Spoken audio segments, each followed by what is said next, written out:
Judy, that's quite the background. Oh, yeah, that's a picture in my office.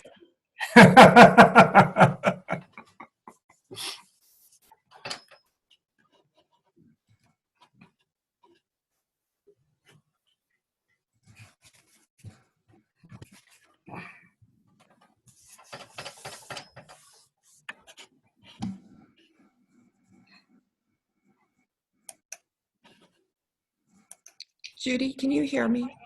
You can. Okay, Yes. thank you.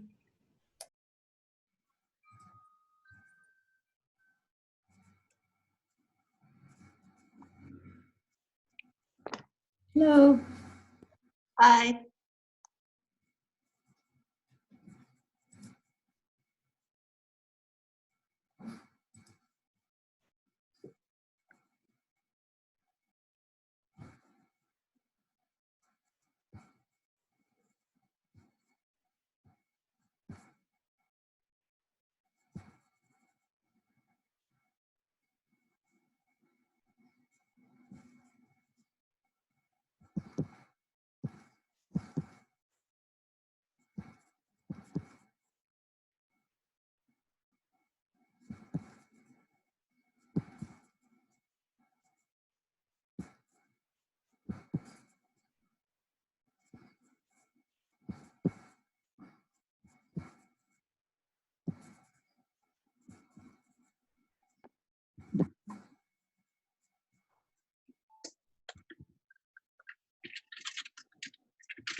Okay, it looks like we've got everybody here. I see we have Denise, Roy, and Jeff. I think we could go ahead and get started then. So I will now call this meeting, the May 19th regular Manatee Springs City Council meeting to order. We'll start with the Pledge of Allegiance. So the city clerk would please display the American flag. We'll all stand. Just a second. Sorry. That's okay. I don't have it ready yet. If you want to just.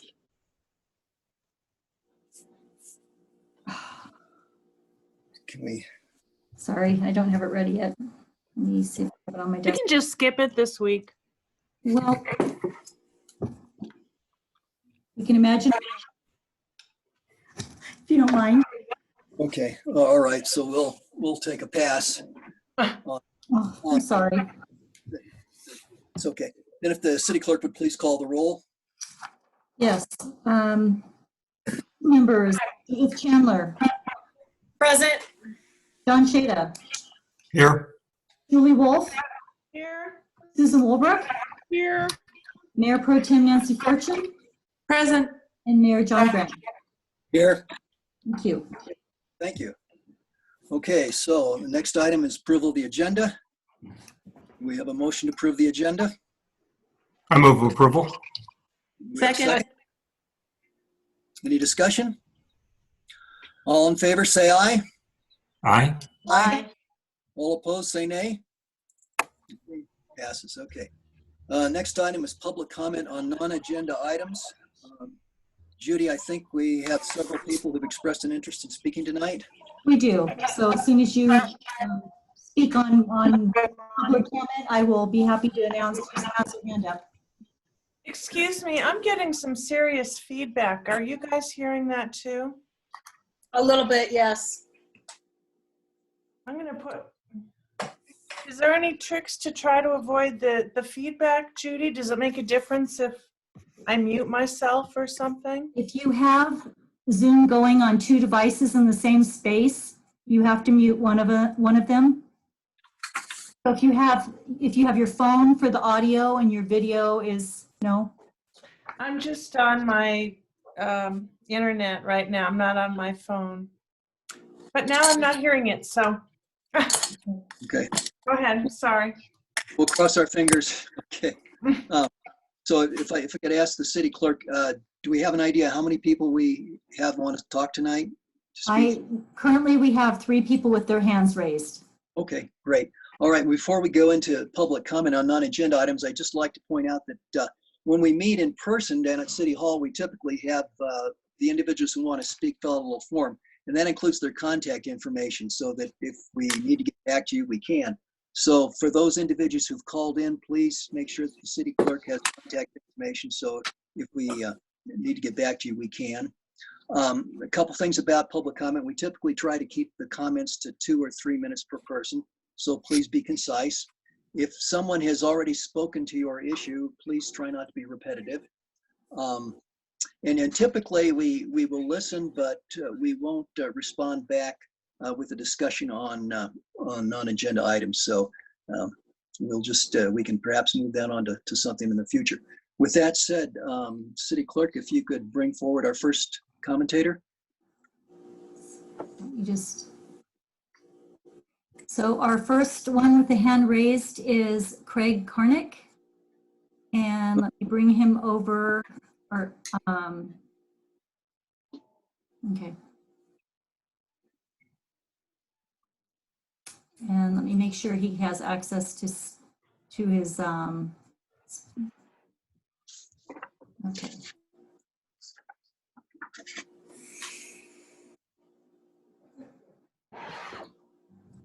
I'm giving him. So, Mr. Karnick, if you'd like to turn your, unmute yourself and speak. Currently, you're muted. Myself. Okay, I've just unmuted you. Are you there, Mr. Karnick? Actually, it's Judy Karnick, not Craig Karnick. Okay, I'm sorry. I'm going off the name on the. That's all right, and I don't know why you're not getting a feed of me, but I don't see it. So I will just go on if you don't mind. Okay. Okay, so my name is Judy Karnick, and I know Judy has my information, and I will just tell you that I am calling in about the issue at 135 Palisades Circles, where the Planning Commission this previous, I believe, Tuesday or Wednesday, approved a variance to allow for another VRBO. And I am calling to strongly object to this whole proceedings that took place. And the reason I'm calling to object is for the following reasons. First of all, this decision was made by the Planning Commission with a petition in hand by 40 neighbors saying absolutely not. And that was totally ignored, obviously, since it was approved. And there was no opportunity, because of the obvious reason that everybody's meeting by Zoom and the coronavirus, for public assembly.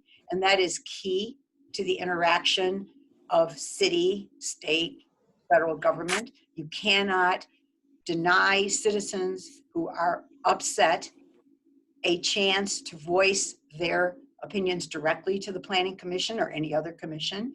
The violation of ordinance 1889.010, it says right there, it's against the health, safety, and welfare of the general public. And again, no chance for the public to address these issues for those people living around what is a basically less than 2,500 square foot house that is now going to be allowed to accommodate 8 people and have 5 parking spaces. that doesn't sound like a private home to me. That doesn't sound like a family. And the other thing is that the commission just ignored, did not acknowledge the petitions.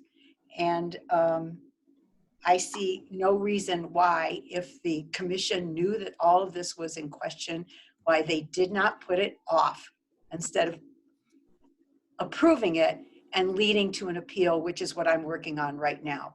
I simply don't understand why it was allowed. I don't think the council should accept the commission's decision, because I think it was made without considering the very people it's going to affect. And if that isn't health and safety, I don't know what is. There's a question, Julie Wolf, I guess. Thank you, Judy. I just wanted to make sure that, I guess that would be your opening statement, but I wanted to make sure that you knew that the only thing we're allowed to consider is what you say in your appeal and what happened at Planning Commission. So I wanted to make sure you knew about the appeal and the deadlines for that, but it sounds like you're all set with that. Well, actually, I have gotten conflicting information from everybody I've talked to about that. I have been told, A, I have to have it in on Friday.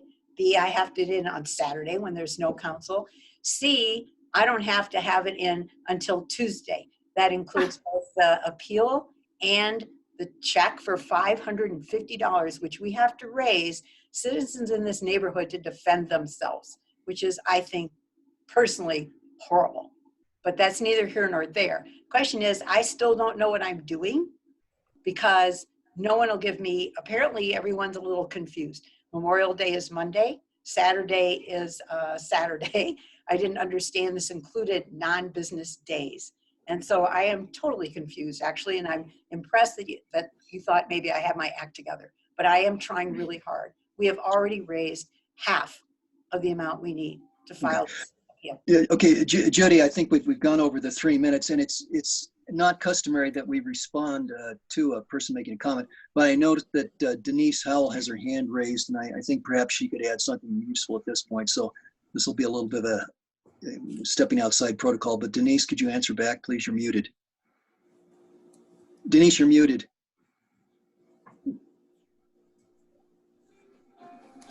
I will make sure that we get in touch with you tomorrow with the exact protocol. I'll have our planning director, Christine Lowenberg, contact you directly and put in writing exactly what you need to do and by when, so that you have that. And then we'll go from there, okay? So we will make sure you have Really all. helpful. Okay, great. All right. You bet. Thank you. And we'll make sure that we're in contact with you. I do have your email because I believe you sent me some emails today. Right. So I will make sure we do that. Thank you. Thank you. Great. Okay, thank you, Judy. City Clerk, do we have our next? I see the City Clerk's on the phone. Sorry about that. We're having some technical difficulties with some of Okay. our people, so I was on the phone with somebody. Okay, so Understood. next, let me go ahead. And who's our next person to comment? Next one is Rebecca Rattery. And let me, Okay, and first move Judy back off. And, okay, just takes a few clicks of the thing here. Okay, so here's Rebecca. okay.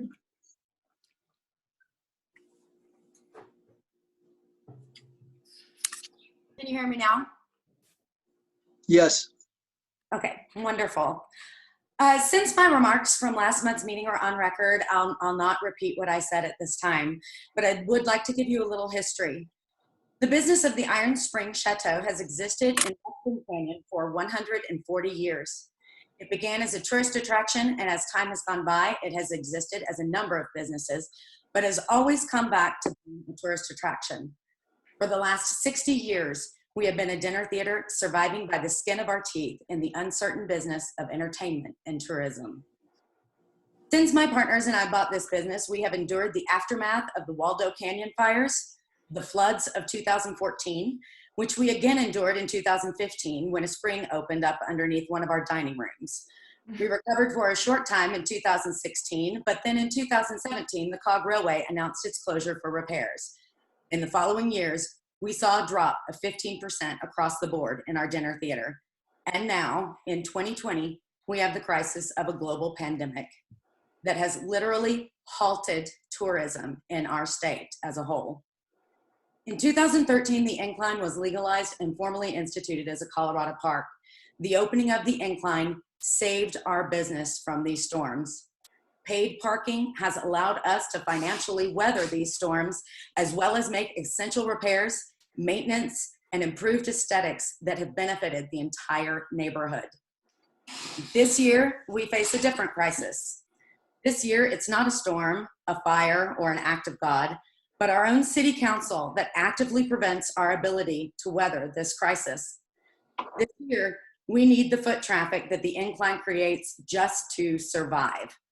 We would like to remind you that the Iron Springs Chateau has existed as a business in Ruxton Canyon for 140 years, longer than anyone has lived here. While we understand that the city has issues that it would like to have resolved before the reopening, the fact is that we simply can't wait any longer. Another month of closure will put us in dire financial straits. We beg you, once again, to consider that the loss of one of the businesses that was the foundation of the city of Manitou Springs would be a loss that the city ought not to allow, and certainly not be the reason for. We are not asking you to financially support us. We are simply asking that you open the Incline so that we can take care of ourselves. Surely that is not too much to ask of the city that has benefited from the contributions of the Iron Springs Chateau for 140 years. Mayor, Councilwoman Chandler? I would just like Ms. Rebecca Rattery to state for us, for the record, her residential address. 108 Fairview Avenue. In Fairview Avenue, Manitou Yes, ma'am. Springs. Thank you. Okay. And you live there Yes, year ma'am. round? Okay. Thank you. Okay. All right. Thank you, Mrs. Rattery. And as I said before, we typically don't respond during the open comments portion, but we do have your contact information. So thank you. Thank you. City Clerk, I think we have at least one more person. We do. It's Stan Vanderwerf.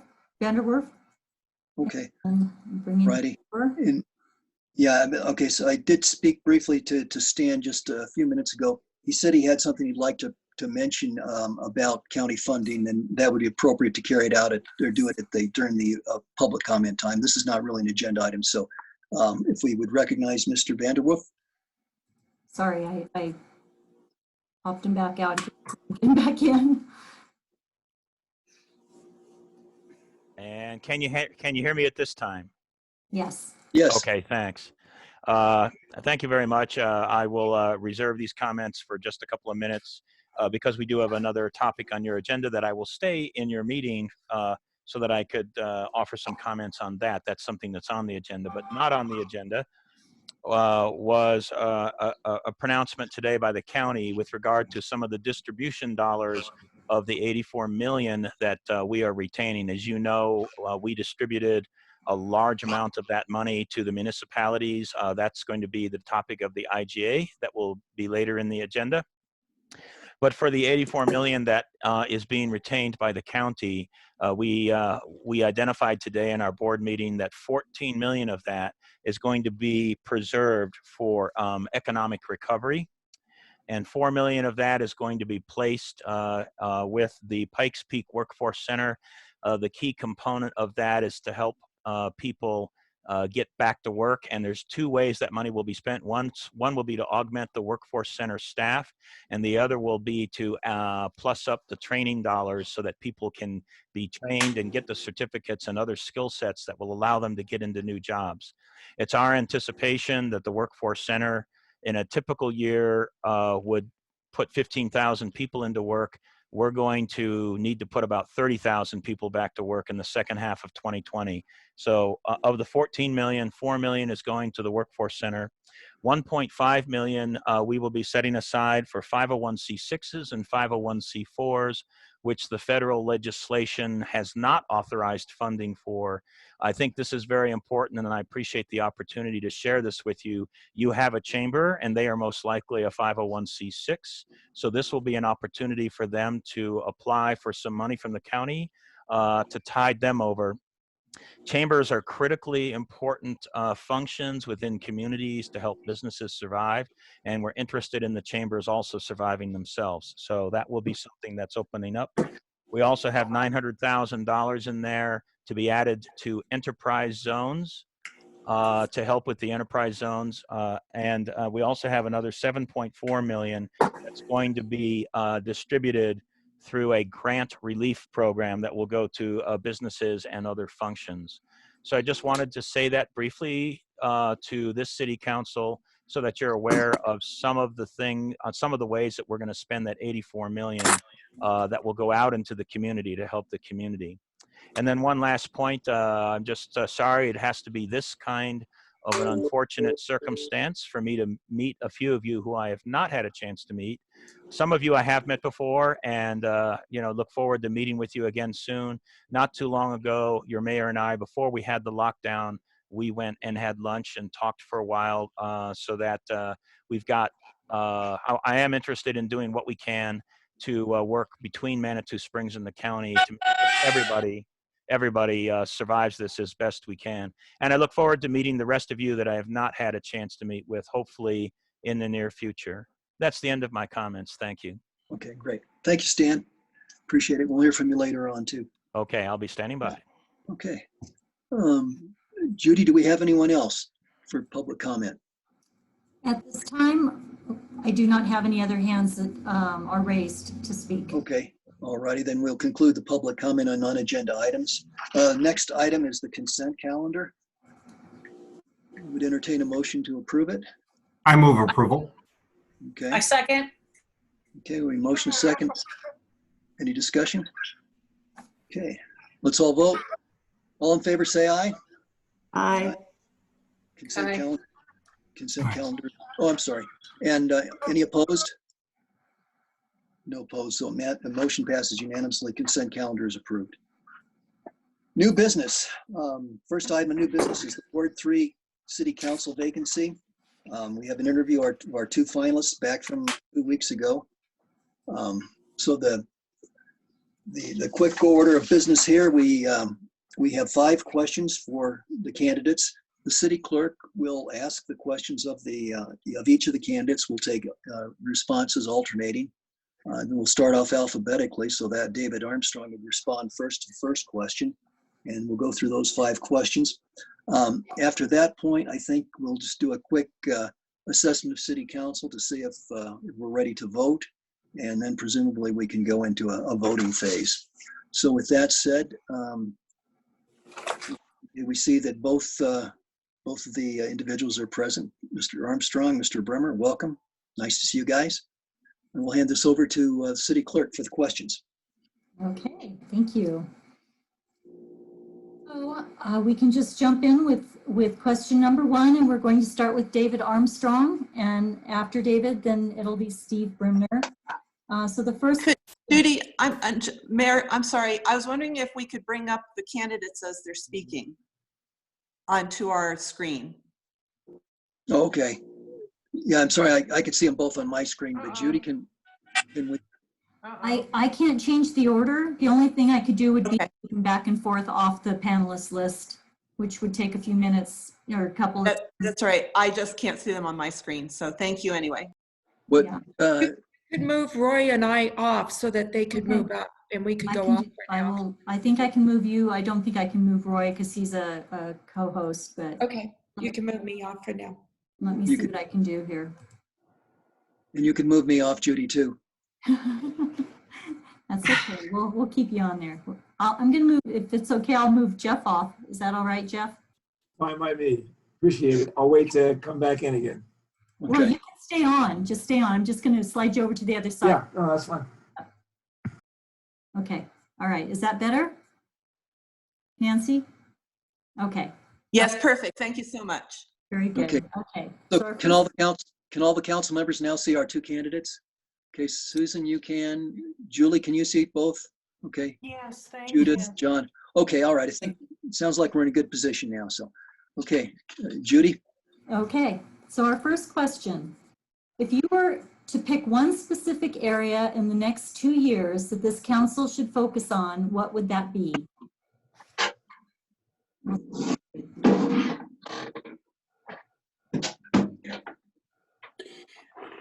Well, 2 weeks ago, I said that the coronavirus was obviously the top priority.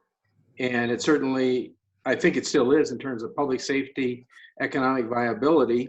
And in listening to Denise's and staff's presentation last Tuesday, when COVID was echoed time after time, it's obviously a very big deal.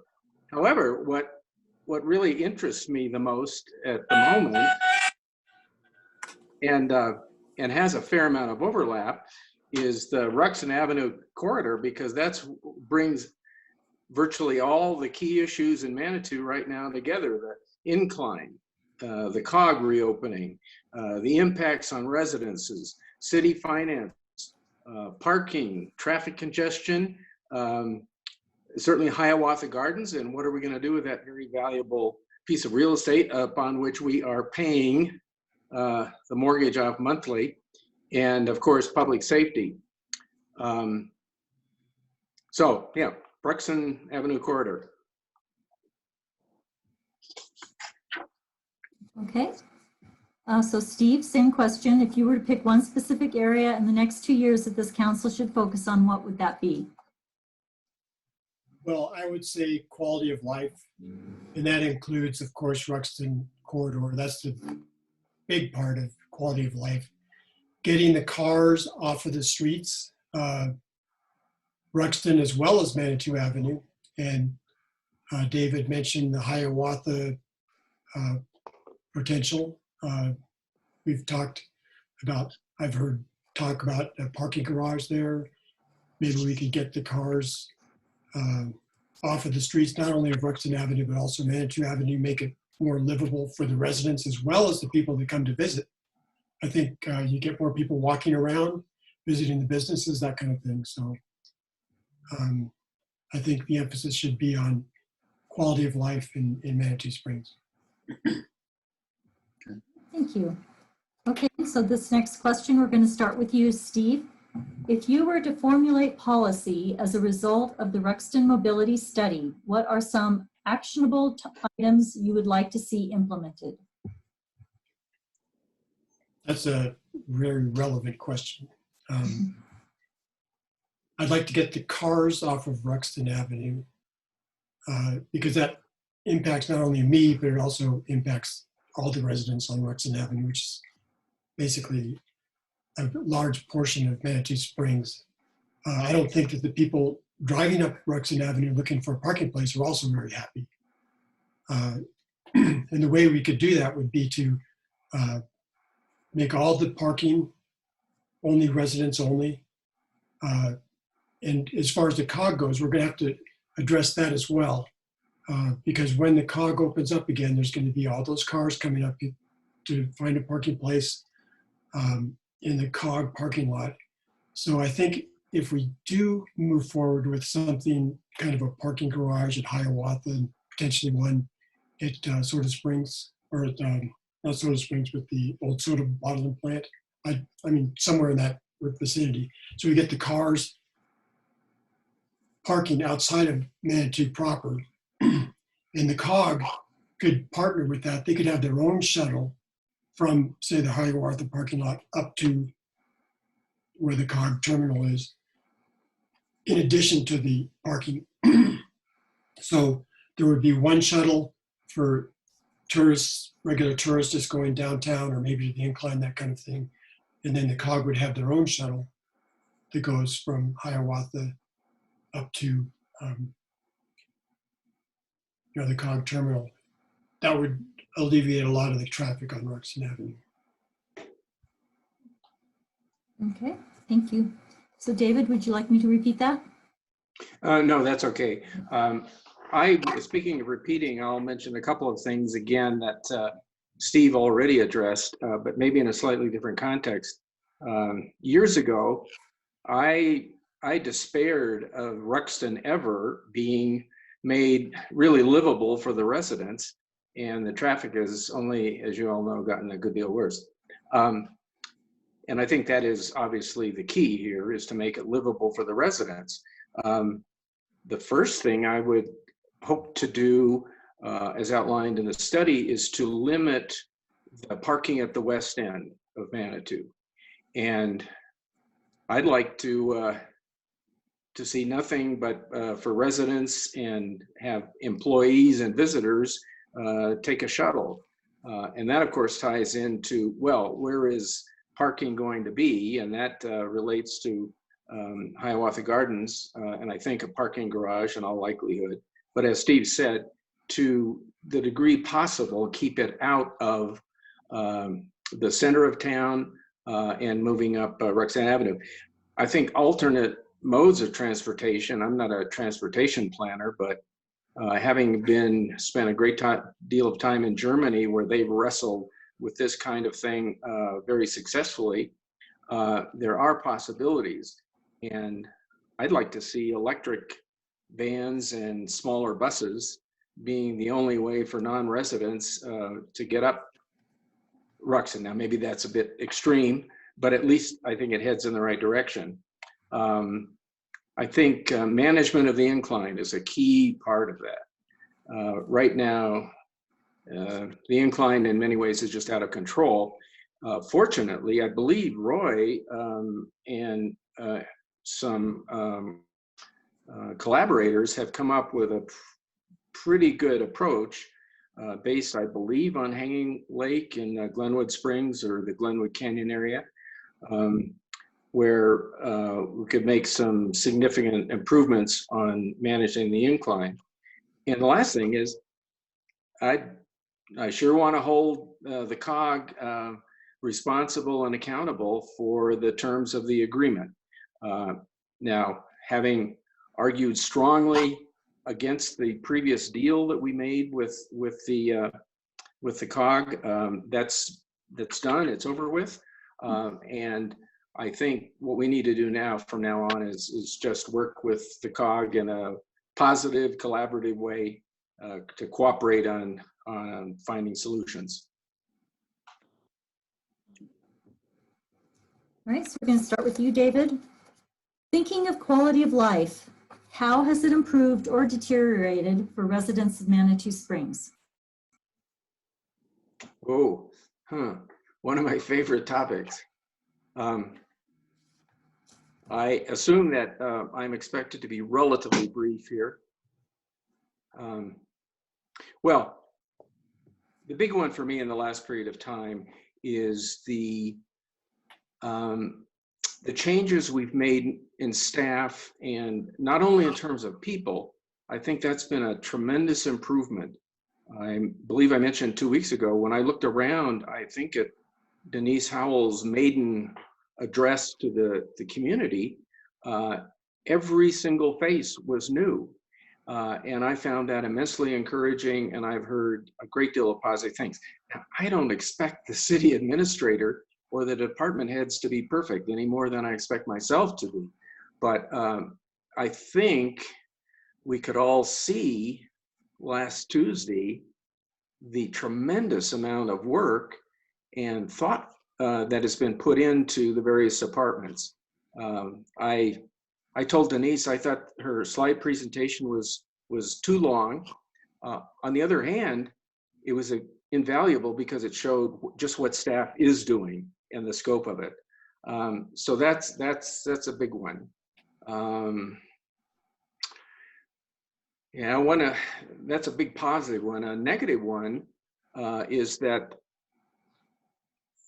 the visitor traffic has just increased and increased, and it feels like there's no end to it. And I don't know what the answer to that is, but I think it involves striking a better balance between the interests of residents and businesses. Now, at this point, and by the way, I've been gratified that some members of council have spoken to that specifically in the past. But I think at this point, because of COVID and the economy, businesses have to take the first place or the first priority. But that doesn't mean that I want to see us residents take a total back seat. I've been concerned about the availability and the cost of housing. One way to look at it is gentrification. I'm certainly not expert to know what you could do about that, but it's certainly impacted quality of life. You know, we're an arts community, and if artists can't afford to live here, unless they're extremely successful, then I think over time we lose something. I think, one very positive change recently is I was looking around and noticing that we seem to be chopping down a lot of trees, including some trees we should not have. The beautiful lance leaf cottonwood outside Denise Howell's office has left a hole in the corridor there. But with the leadership of Judith Chandler and some others, we just planted 150 trees, and that was very encouraging. Well, that I've said enough. I think on balance, the quality of life has improved significantly in the last period of time, and that's a big deal from my point of view because I can be pretty critical. Thank you. Okay, thank you. Steve, would you like me to repeat the question? No, I think it, Okay. yeah, so the quality of life, as David mentioned, there's a balance between businesses and residences. I think that we can get along, we can all work together. Improvements that I've seen, you know, in the time I've lived here, and I've lived here about 14 years, the downtown improvement project where they built that middle section, the middle of the street, the roundabout, really improved the quality of life a lot. And the trails that they've added on, for instance, the Iron Mountain Trail, which was a pretty big deal because they had to buy that property off the top of Iron Mountain and raise the residents. And then they built that great trail, you know, that goes over to Crystal Park Road. The new Ute Pass Trail that goes up, it's great improvement and improves the quality of life.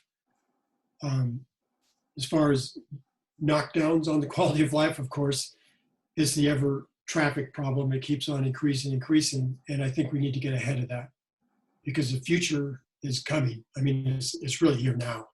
And we need to get ahead of that to, you know, like I've talked about before, getting the cars off of both Manitou Avenue and Rexton Avenue. Okay. So question number 4, we're going to start with you, Steve. What do you as a Ward 3 Council representative think the management of the incline should entail? Well, I think when you look upon, you know, an asset, the incline is not an asset because an asset pays for itself. So if it's not an asset, it's right now it's a liability. So the question is, how do we monetize the incline? One idea that my neighbor brought up was if you have that parking lot over there at Hiawatha Gardens, you have to get on the shuttle to go up Rexton Avenue. When you get on the shuttle, you buy a ticket. Then have somebody at the base of the incline that checks your ticket to make sure you bought your ticket. So that both gets people off of Rexton Avenue, driving up Rexton Avenue, and it channels them into, you know, onto the shuttle. For residents, we have probably no cost for residents. So you could get like some kind of a pass or something, so you could use the incline if you're a resident. And it wouldn't have to be a large cost, but we do need to make the shuttle pay for itself because I think that's a pretty big hit, $400,000 a year. And if we can monetize the shuttle and the incline, I think that's necessary. You know, now, I mean, it's pretty obvious to me. Okay. So David, would you like me to repeat the question? No, that's okay. Okay. I'm going to go back for just a minute to the previous question. I don't know if that's allowed, but certainly the trails improvements. Iron Mountain is terrific. Shanti Toll has been just remarkable. And there have been significant improvements to the Intamin Trail recently, which has been my place for many years. And then my favorite, Ute Trail, is terrific. And every time I go up Ute Trail and watch all those other people struggling up the incline, I feel very smart. So, so as far as the incline goes, I'm probably pretty much on the same wavelength as Steve. I hadn't thought about making it free for residents. I was gonna, charge everyone. Several weeks or even months ago, when Hanging Lake came up, I looked it up, and I think the idea of requiring a reservation, providing a shuttle, collecting a fee, and then limiting very significantly the number of users. I think it's 600 a day, which is still a lot of people, but figure out what the carrying capacity of the incline is and limit it to that number of people. And the other thing is, as came up so seriously at last week's council meeting, there's a question of public safety, at least as long as we have to deal with COVID. And I, like some of the council members, was initially, very dismayed to find out that so many people were ignoring it. And I don't know what happened with the police chief, but I do know that a park ranger somewhere in Colorado got shoved into a lake that sounded pretty unpleasant. Now, Susan and John explained to me then why my immediate emotional reaction was not the whole story, and that seemed like a very good answer to me. But at any rate, whatever we're going to do with the incline, we don't want to endanger public safety. Thank you. Okay. So we're now on our last, the number 5 question. And we're going to start with David. Now that you are a finalist and have had 2 weeks to consider the position, how have your impressions of being on council changed or been confirmed? And please give more than one example.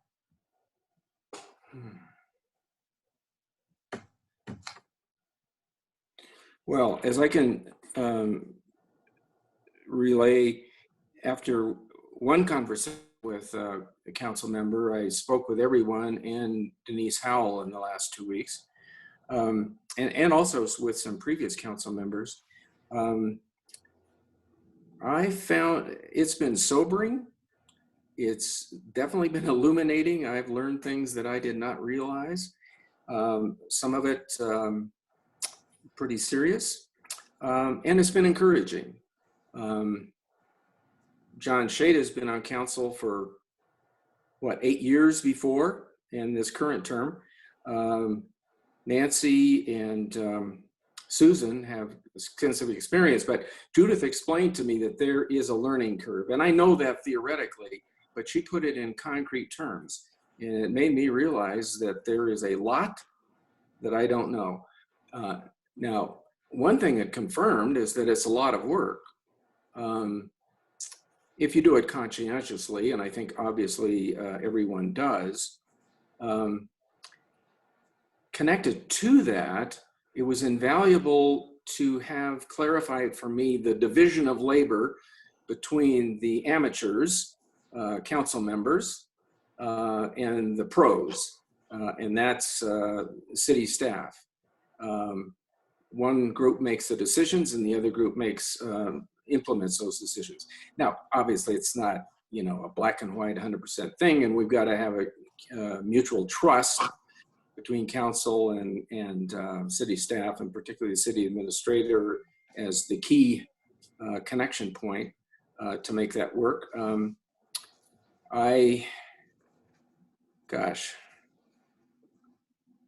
Well, I think the main thing that it has confirmed for me is that what council does is greatly influenced by how council does it. I consider myself an independent person. I can make up my own mind. And I'm also a team player. And I think you need both of those things. My model is my experience on the Planning Commission. And Julie Wolf knows how well Planning Commission has worked, notwithstanding that citizens Judy Carnick's comments and understandable anger about Palisade Circle. But under Alan Delwich's leadership, he's given enough space for the members of the council to discuss it and almost always to come up with consensus or pretty close to it. And I think that's a good way to reach decisions. Obviously, if it's a matter of principle, you ought to vote the principle. But there's a realistic set of solutions. And if 6 people on council, if I am accepted, if 6 people on council are voting against what I think the city ought to do, I'm not going to resist that. That would be foolish. Finally, I had there is one other thing. In my conversations with council members, I was struck by how closely our values are shared. Now, we might try to realize them in different ways. We certainly would have disagreements, but it's those shared values and the values that go far beyond caring about Manitou and appreciating Manitou. And this morning, I saw a friend I hadn't seen for a long time, and he really summed it up for me. He said, "I'm glad you're applying for council, and I'm glad your health is good. And Manitou is it's a wonderful community, and it has good people. And the good people is the part that I've been leaving out of it. Obviously, you can't have a great community without good people, but that really underscored it for me. So those are there are certainly other things, but those are some of the most things that have stood out for me." Thank you. Steve?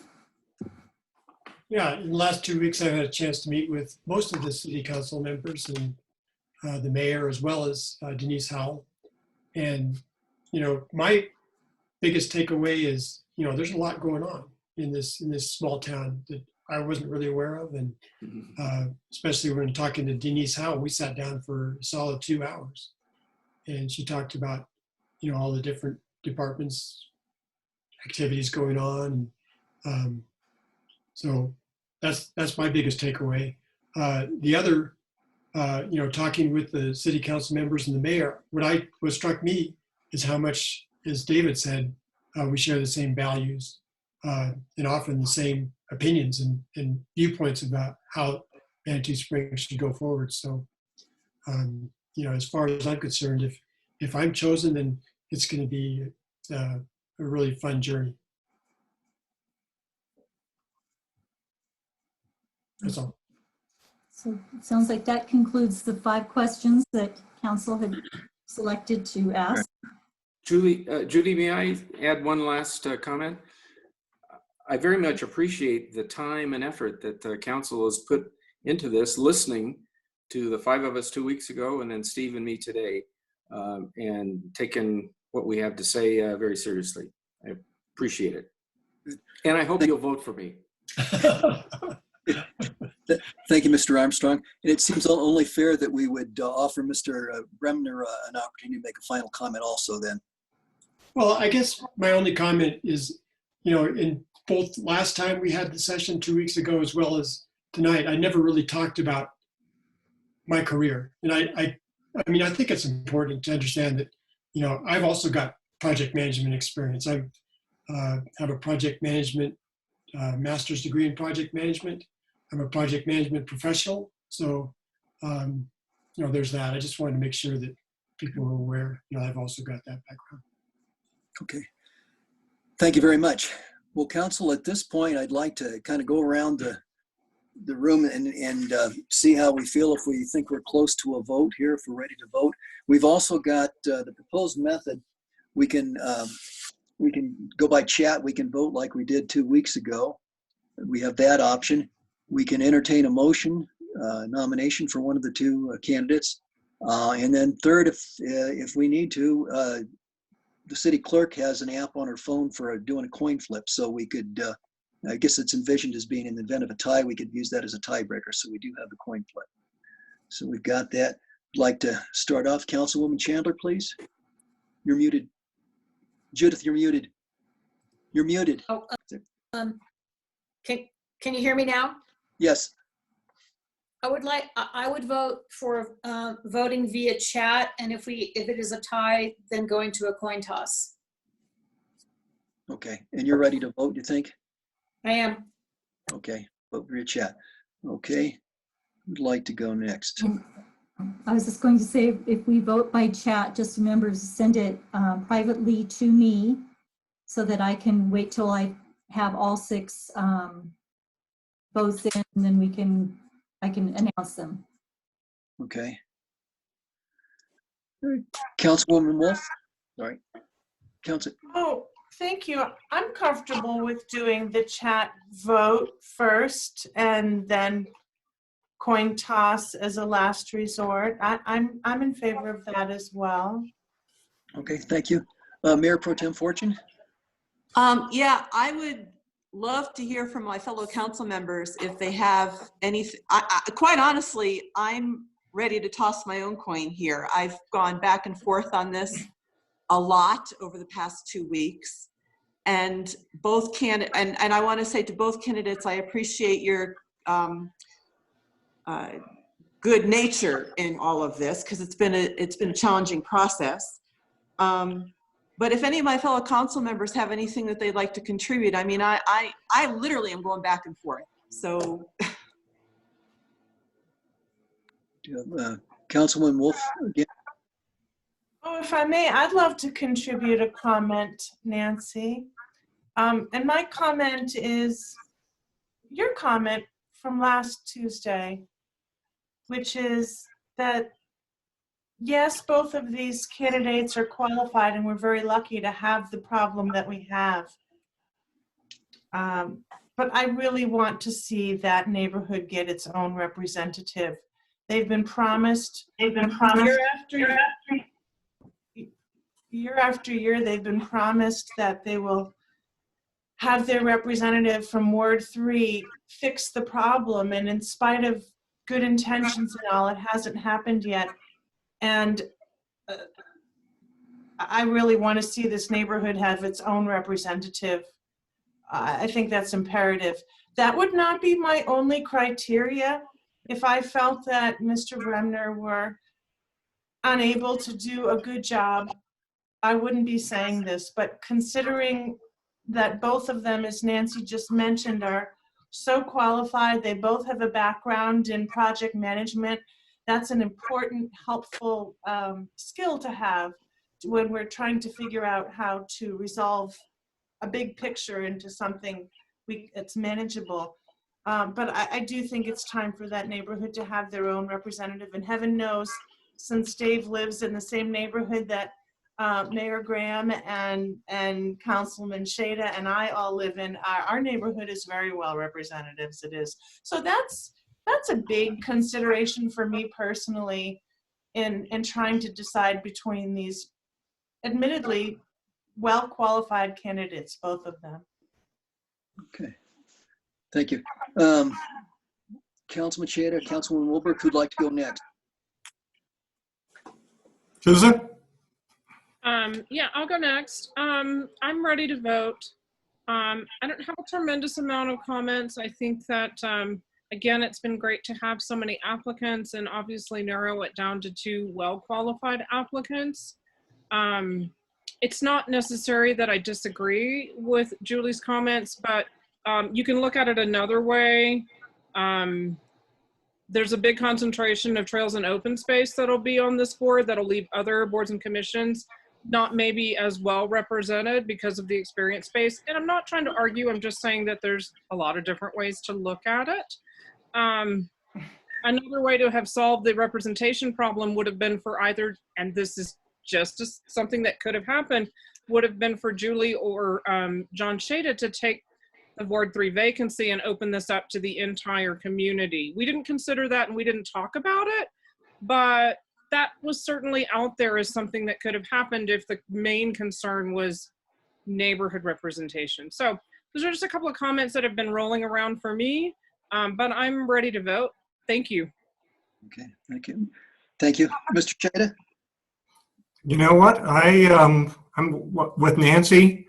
I go back and forth on this, and I think I don't have a lot more to offer. I think everybody's said what I've been thinking. Thank you. I'm ready to vote. Great, thank you. Okay, and for my comments, I'm delighted that we have two really qualified candidates. I'm glad. I think that speaks well for the community, and I look forward to this in the future. I think about the problems that we're facing. Certainly we have the COVID virus that we're dealing with. Our business model is probably going to be challenged. Economic recovery is going to be huge. Managing the city is very important. Expertise with budgets, familiarity with operations. I think all of that's important. I think we've all spoken to that. And I'm ready to vote also. I would be inclined to vote via chat. I think there was support for that. I guess that said, if there's no objections, we'll go ahead and vote by chat. That agree? Anybody opposed to voting by chat? No. Okay, so Hey, if John. John, yeah. how are we going to do that? Raise our hands or what? Oh, I'm sorry. You go to the chat function. Yeah. And you're going to send a message to Judy Morgan in Oh, private. okay. Oh, all right. You're right. I see it now. That thing hides when you move the mouse away from it. There, I see it. On the send to where it says, when you open up, it'll probably say all panelists. Right. And look for, I see Judy Morgan host. I don't see Judy Morgan private. If you click on Judy Morgan, mine says privately in parentheses. It will send just to me. Okay. I don't see it. I have a question. Okay. Yeah, Julie?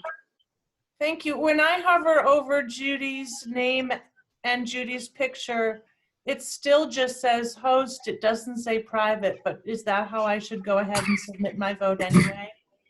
And you're talking to the chat function, you're hovering over my name?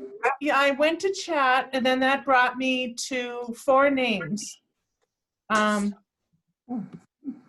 Oh no, it brought me to all the names. And your name, it just says host next to it and it doesn't change to private once I hover over you. Once you click my name, it should say private next to it. So once you click on my name, it should come up with a little parentheses red that says private. Privately. Okay. I'm not seeing that either. I'm just seeing host. Yeah, mine isn't working. It should just send to me. That's how it worked last time we did it. Yeah, but it seems to be different this time. Well, Council. Judy, did you get my test send on the chat? This is Judith. Yes, let me just. Okay. Okay. Oh, I could just text my answer. I could just text you. You can. Okay. So I got a test. Yes. Okay. Yes, I got 2 responses, 3 responses now. Okay. Well, okay. Are we all ready to vote then? Yes, John, I figured it out. Thank you. All righty. Okay, let's go ahead and vote, and we'll let the city clerk announce the results. Okay, I'm still waiting. I've got 4 that have come in. Looks like we still need one from Nancy. Okay. And I'm looking on my phone to see if, here we go. I just got Julie's. Okay, so I have all 6. So Councillor Judith Chandler, Steve Bremner, Councillor Susan Wilbrook, David Armstrong, John Shada, Steve Bremner, Mayor John Graham, David Armstrong, Mayor Pro Tem Fortune, Steve Bremner, and Julie Wolf is Steve Bremner. So it looks like we have 4 for Steve Brimner, and 2 for David Armstrong. Okay. So it doesn't look like I get to use my flip app, my coin flip. Okay. So the select process then is we have Steve Bremner as the Ward 3 council person. We would need to do this legally. We need to go through a nomination. And, Yes. Motion, a second, and a vote. okay. So we would entertain a motion in a second to have Steve Bremner become the Ward 3 council person. I move to nominate Steve Bremner as the Ward 3 council member. Okay. Do we have a second? We have a second by Councilor Wolf. Any discussion? No discussion. All in favor of selecting Steve Bremner as the new Ward 3 council person, say aye. Aye. All opposed, say nay. Motion passes unanimously. Mr. Bremner, you are the new Ward 3 council person. Congratulations. We appreciate your interest. Mr. Armstrong, thank you for Yes, throwing your thank hat. you, David. Thank you. Thank So- you. Hope- May I say something, Mr. Mayor? Certainly. Steve, congratulations. I wish you well, and I think you'll be a terrific council member. Well, thank you, David. I think you would be a good one too. It Oh, was, can I say something too? Just a minute. Let them finish up, Julie. Oh, sorry. Sorry, Well, Mr. Bremner. I'm done. Go ahead, Nancy. Okay. Thank you, Steve. Councilor Wolf, did you have Oh, follow-up? I just wanted to say to Dave, I hope we get to see you a lot and that you still give us your input and your opinions and your suggestions and your insights. Don't go Well, away. Since you bailed on Planning Commission, but I learned a few things from you during the time that we shared the dais there. And I made use of that on last Wednesday night. Yeah, I'll have a chance to do that. Okay. Thank you. Well, again, David, thank you for your interest in participation, and we hope to see you at other functions, especially Planning Commission. That said, the next item of business then will be the oath of office for Mr. Bremner. So, Yes. City Clerk has the floor. Yes, thank you. Let me just click on a few things here so I can get my screen shared. I'm getting some really weird feedback. Is there something you could do or I should do? I'm not sure who it is. We could just test it by muting everyone and seeing when it stops doing that. I'm guessing somebody has feed going secondary to their video, secondary to their computer. So, still doing it? Okay.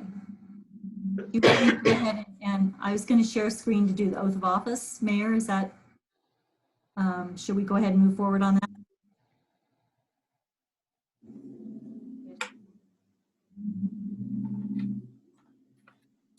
Mayor, He's muted. I know, he needs to unmute himself. I'm sorry, Stephanie's smarter than the buck. Yeah, let's go ahead, Judy, and let's get her done. Okay, you go ahead and pull that up.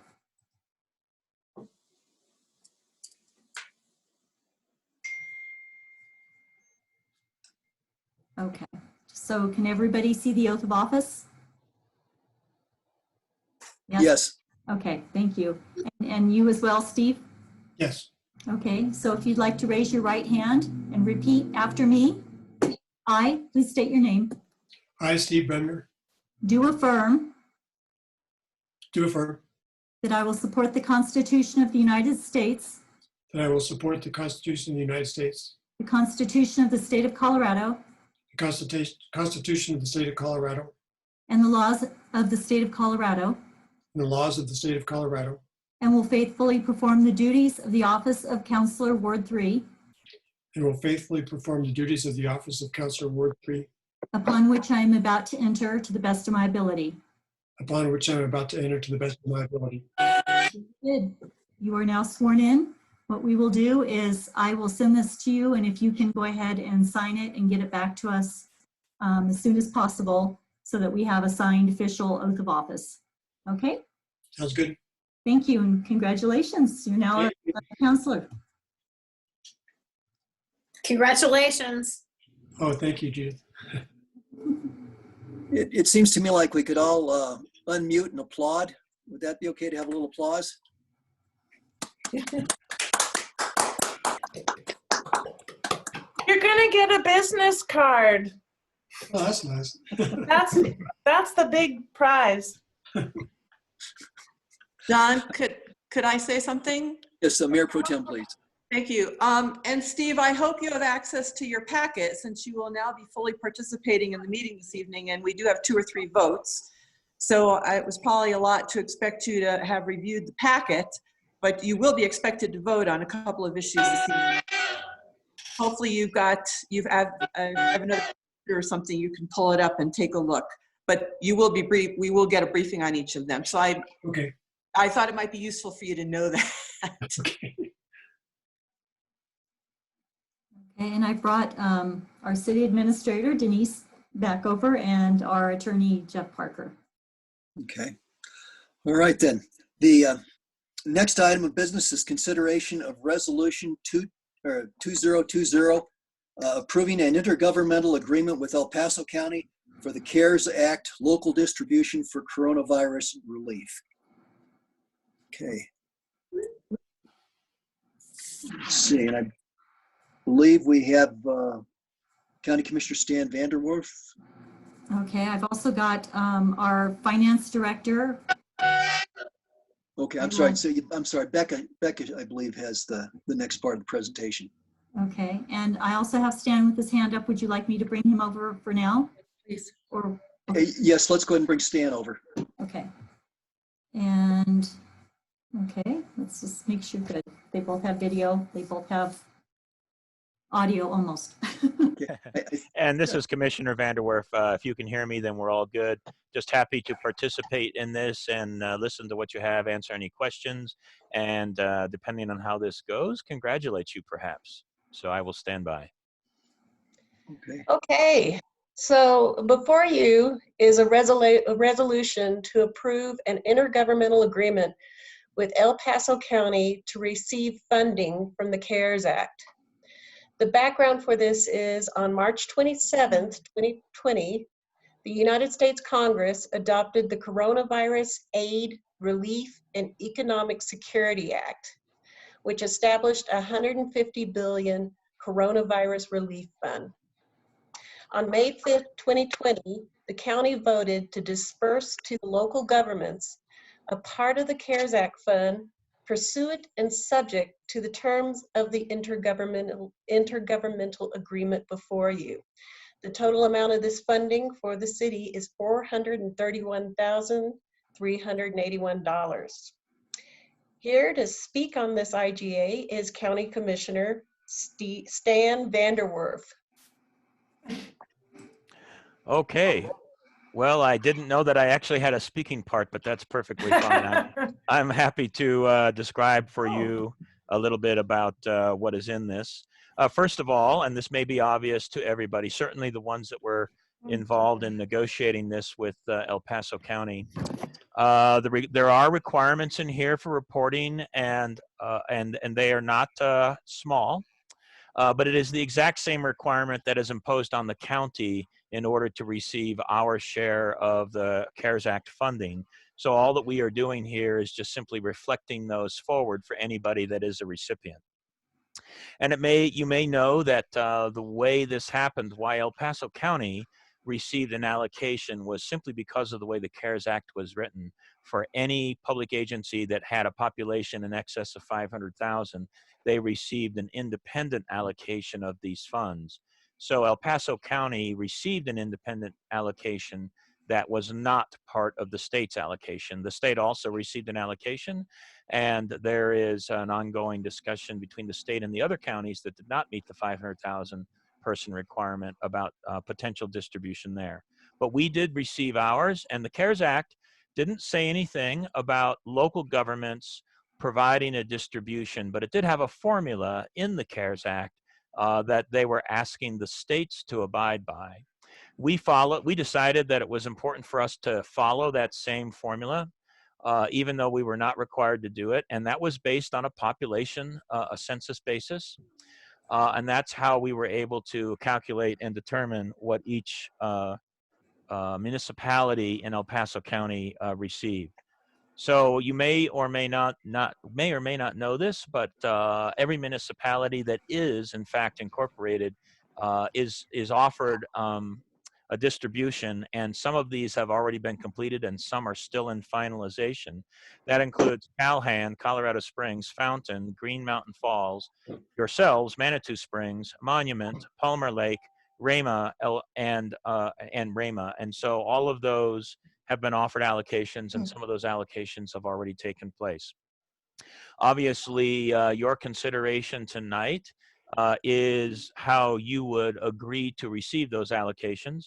The commissioners have already voted in favor of the allocations at these dollar amounts. So if you do vote in favor of this evening, there will not be a need to go back to the El Paso County Commissioners for a final approval. We will get an announcement in the board that you proceeded forward with a vote to accept, but we will not need to vote on it, and then it will just go through a process of getting signed. Once the signatures are finalized, there are provisions in here about how those dollars are sent over to you. And so that's basically the bottom line for this. There are a set of requirements in the Act about what you can use the funds for and what you cannot use the funds for. And so those are kind of important. For any sales tax losses, you're not allowed to use these funds for those purposes. But you can use them for any impacts that deal with coronavirus directly. So the county has, this is not necessarily easy to figure out exactly how to use the funds in a perfect manner. That's something that we can continue to talk about if you have some challenges about how to get there. But I would imagine you've already had a lot of discussions internally about what's the appropriate way to do those kinds of distributions. So that kind of a conversation is probably not needed. That's really kind of in a nutshell what we have here. And I'm actually at this point happy to entertain any questions that anybody may have. And Mr. Mayor, you've got a question there from somebody? Oh, no, I'm sorry. I was just asking if someone else does. Denise, you raised your hand. Denise, please. First of all, I just want to say the county has been great to work with, so thank you as we maneuver through this. The IGA is, we cannot make any changes to it. Mr. Parker has looked at it and has had the opportunity to review it also.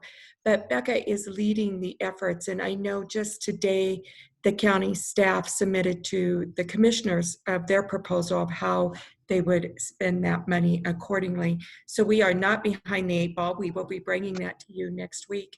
Becca is managing that and is working with the other individuals or the other municipalities that were awarded and kind of learning from them and how are they spending the money, what are they doing it on. So she will bring those best practices next week to you and get your input of how you want us to move forward.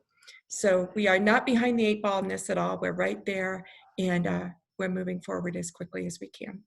Oh, I just want to say real quick, I thought Nikki did a very good presentation of the plans that El Paso County has at their meeting this morning, and I learned quite a lot just from listening to her presentation.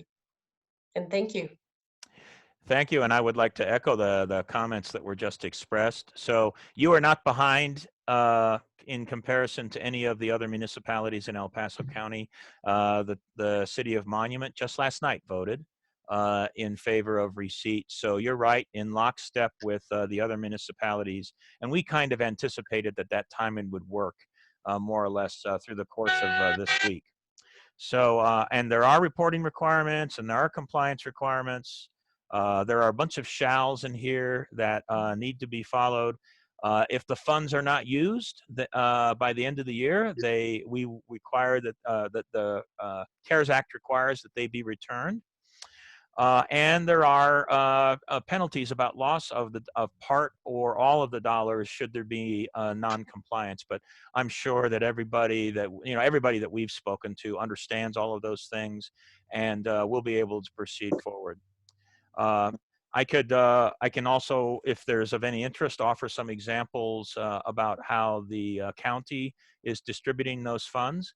And these have to be things that were not previously budgeted in your budget, things that relate to the impacts from coronavirus. And I actually gave a few examples of those, about $4 million for the Workforce Center, which is an unexpected cost that was not budgeted. So you can kind of see the sense of how that would not have fit a normal public operation, and does relate to coronavirus response. These funds can be used for establishing resiliency for coronavirus. So for example, and while I mentioned that 14 million of the county allocation of 84 is going to economic recovery, 13.5 is going for the county jail, the prison. There are some real challenges in there. We have, for example, a front lobby isn't even remotely close to being able to accommodate social distancing. So there's a fair amount of money embedded in that. And that's just an example. So where you might need to spend some dollars with regard to trying to get a place in your public spaces that improve social distancing and add to the risk reduction of other people contacting coronavirus, or for that matter, any future virus. These are acceptable kinds of expenses. So again, I'll open the floor for questions. Council members, do we have any questions? Mayor? Councilwoman Chandler? I did have one internal question and then one question regarding, after reading the requirements, I'm just wanting to make sure that we don't stress our current staff. There's a lot of requirements, including a monthly reporting in June. Do we have adequate staff to meet the requirements to get this funding? And if not, do we need to add staff? And if so, is that staffing covered in the funding that we would receive? And that was directed to Rebecca. Right. Actually, staffing required to deal with the COVID would be applicable, but we also have a grant administrator on staff, and that is her main function, is dealing with grants. So she will definitely be in step in terms of all of the reporting requirements. Thank you. Mayor, we've lost Julie off of the Zoom meeting. We're trying to get her back in. I don't know if you want to hold for just a moment and see if we can't do that, or yeah, we could hold. Let's take a minute. Thank you.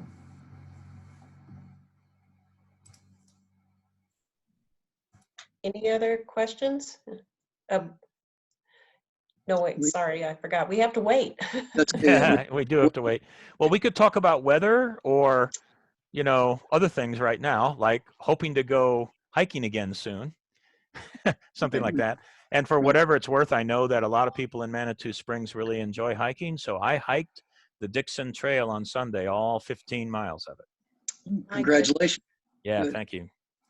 I do have another question, if I could entertain it, Yeah. Mayor. Please, yes, go ahead. In the memorandum for the ordinance under workload impact, it states the internal grant team has been meeting twice a week since March 30th. I'd like to thank the internal grant team, and I'd like to know who those individuals are that comprise the grant team.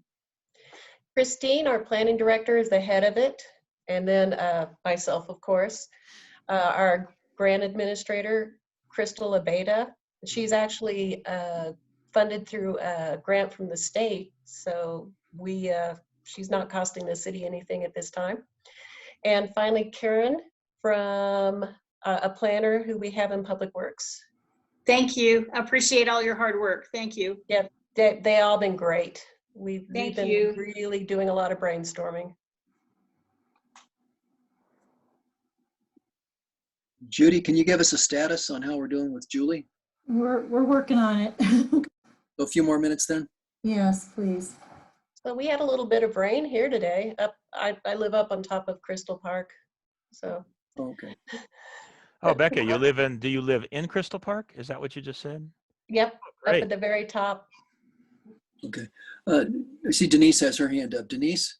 Yeah, I just had someone from the public, they said they couldn't do a chat and they had a question. And so I just want to put that out from the public. They're asking, and I know something we're looking at, but is rent relief, can you use rent relief for this, for the businesses? And I know those are things that we're looking at and it's part of that process, but that is asked by by the public. So I don't know if Becca, you want to research that, and that's something that we'll be presenting next week. Or Right, it will be part of the next week's presentation. Okay. Where we dive deeper into potential ways to spend this funding. Great.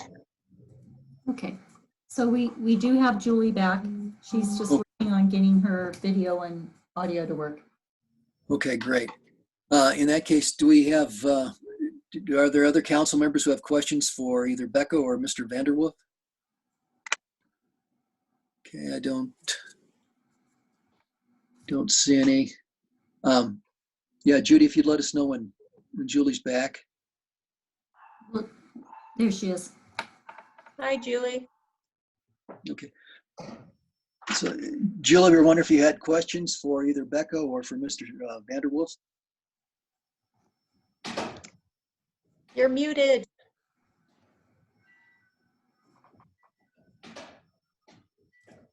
I missed the entire presentation, so I have no questions. Okay, it was pretty brief. Okay. Did you hear that? No? No? Yeah, I heard that. I Did hear everyone you else? if you're asking, if I hear you. Yes, Julie, and I also heard that you were unable to hear the brief presentation that I made.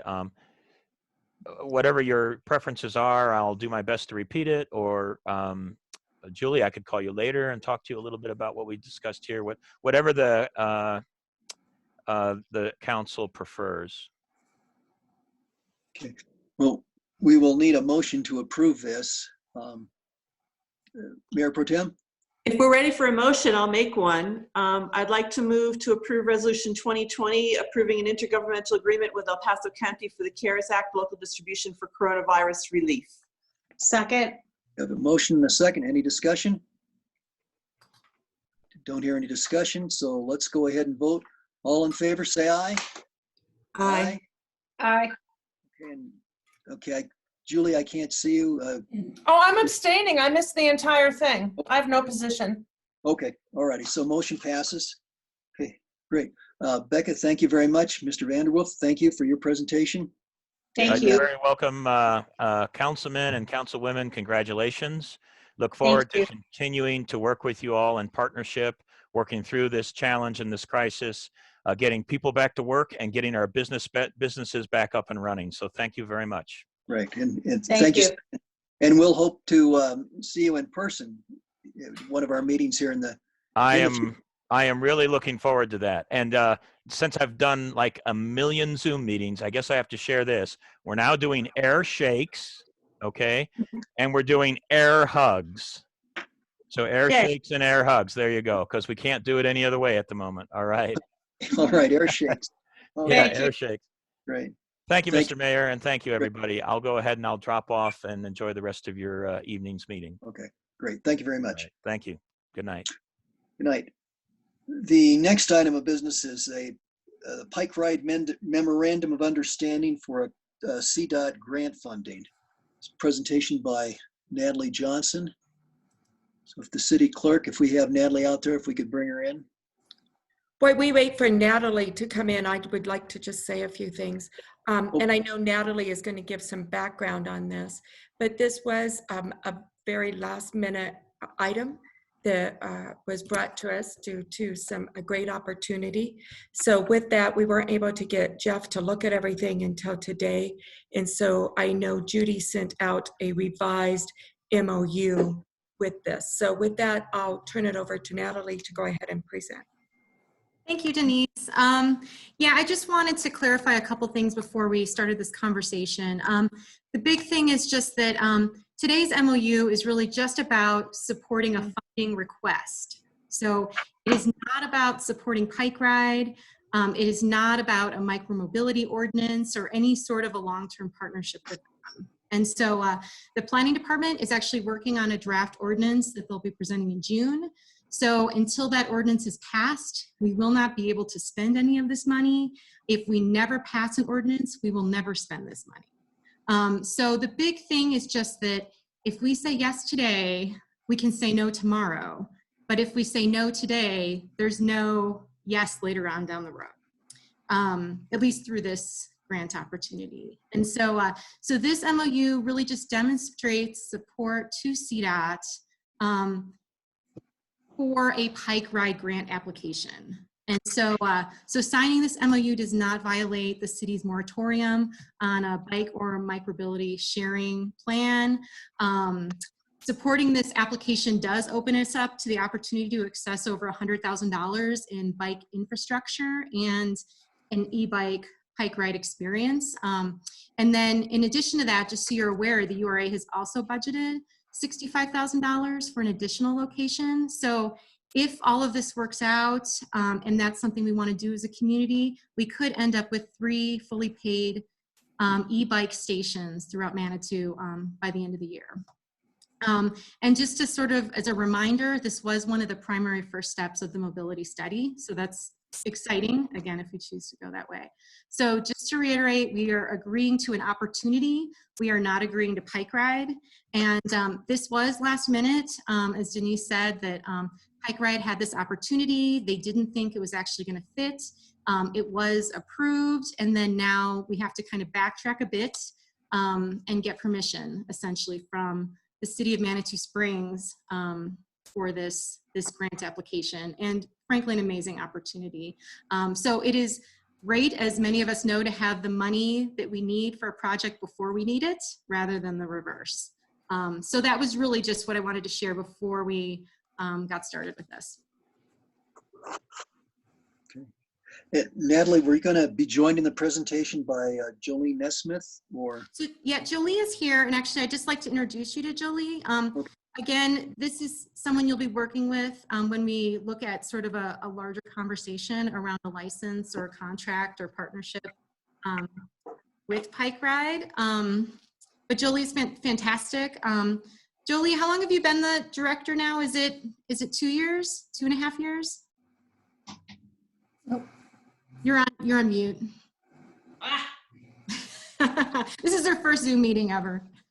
Absolutely, the very first one. I'm joking, but no, I have been, yeah, so we're coming up on our 2-year anniversary. Yep, fantastic, excellent. So yeah, so Julie's here to answer any questions if you have them, but again, this is just a very, sort of, I would say a very just demonstration of support for this amazing grant that she wrote and was, you know, again, was accepted, was awarded, so. Okay. Okay, great, thank you. Council, do we have questions for either Natalie or Jolie? Councilwoman Chandler, please. I read the packet, but perhaps I wasn't prepared enough. You said 3 locations. I know that one of the locations would be Hiawatha Gardens and one would be the swimming pool.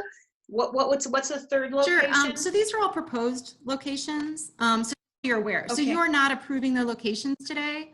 You are approving the grant application. But yeah, the URA has budgeted for $65,000 for a Pike Ride station in the URA area. That location has not been determined. Okay, thank you. Do we have other questions from council? I can't. I have a question. Okay, Julie.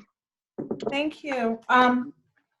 So is there enough room on the sidewalk to have these bikes sticking out and these bike racks? And then still have the bicyclists and the pedestrians sharing that same section of the sidewalk? How does that work?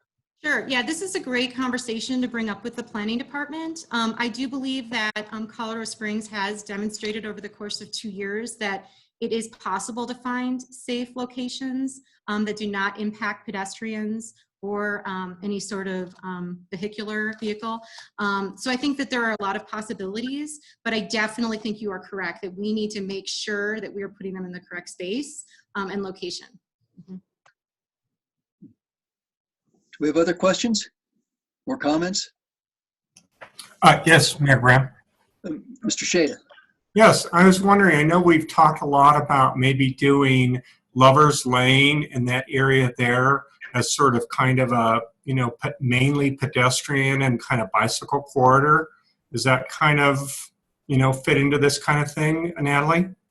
Yeah, so I think the trick is locating the bike stations near parking so that people can park their vehicles and then get in on their bike and then navigate those spaces. And so it would certainly support that effort, but I don't think you'd want the cars parking along Lover's Lane. No. I'm not saying that. I'm saying that it seems like to me Lover's Lane would be a great kind of corridor that if we could figure out a way to kind of reduce some of the vehicular traffic on it, because one of the things that kind of communicates to me that Manitou not a safe place for cyclists is that suddenly you would get out on the avenue in some way. Right. No, that is part of the Creek Walk Trail, would be along Lover's Lane. So I think it supports a number of studies that would support moving people and bikes and whatnot along. Okay, thank you. Okay. Any other questions or comments? We need a motion to approve this. I move approval. Oops, sorry. I guess I'm Mayor Pro Tem. I'm sorry. Nancy? I'll second. Okay, we have a motion and a second. Any discussion? Okay, let's go ahead and vote. All in favor, say aye. I just had some discussion, just a moment. I'm sorry. I just wanted to thank, I did wanted to call out Mayor Pro Tem Nancy Fortune for her hard work in this area. Okay, great. Thank you. Okay, so that said, I think now we're ready to vote. So all in favor, say aye. Okay, Julie, I can't see and I didn't. Oh, sorry. Yes, I'm in favor. Okay. Okay, so motion passes unanimously. Great. Natalie, thank you very much. Jolie, thank you. It was nice to meet you. Perhaps we'll meet in person one of these days. Knock on wood. Okay. Thank you. We'll get you. Sorry, I didn't know she was going to say something. I just clicked the button. Oh, I'm sorry. Oh, Judy, is there a follow-on comment there? I was moving Jolie back over and she started to say something. So do we need to bring her back, or I think she was just... Sharon, Council Wolberg wants to say something. Oh, okay, yeah. Mayor, but could we take a break? A break? Sure. Okay, let's feel like would a 10-minute break be okay? Perfect for me. That's 7:31. Let's come back at 7:41. Okay, 10-minute break. Great, good idea. All back. Okay, so we're all back. Let's go ahead and get started then again. Next item of business is first reading of ordinance 0920, an ordinance of the city of Manitou Springs, Colorado, recommending participation in the Discovery Project to gather additional and current technical data that will assist in determining flood risk. Okay. So I believe City Planner Christine Laudenberg is going to present here. Let me ask, can you guys see everybody? Because if not, Roy and I can go off again so Dylan and Christine can be seen. Can everybody see everyone?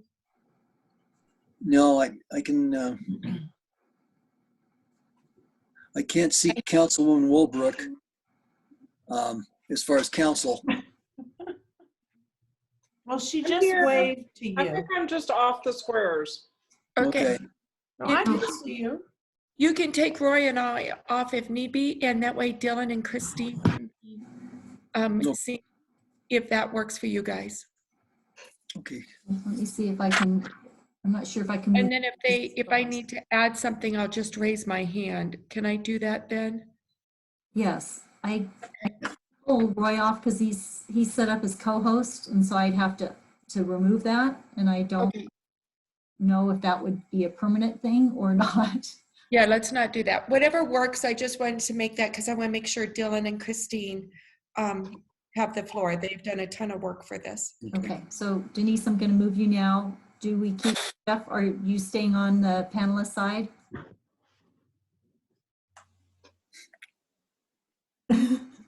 Sorry, Judy. It's up to you. I might have a comment, but nothing very important. It's funny because I'm getting everybody on my screen perfectly. It's just a It's different the screen setting. iPads. It's the iPads that only do up to 9. Okay. It's a technical thing with those. I'm happy to be moved over, whatever you want to do. It's totally fine. Okay. So, Mayor, can I just an FYI? Yeah.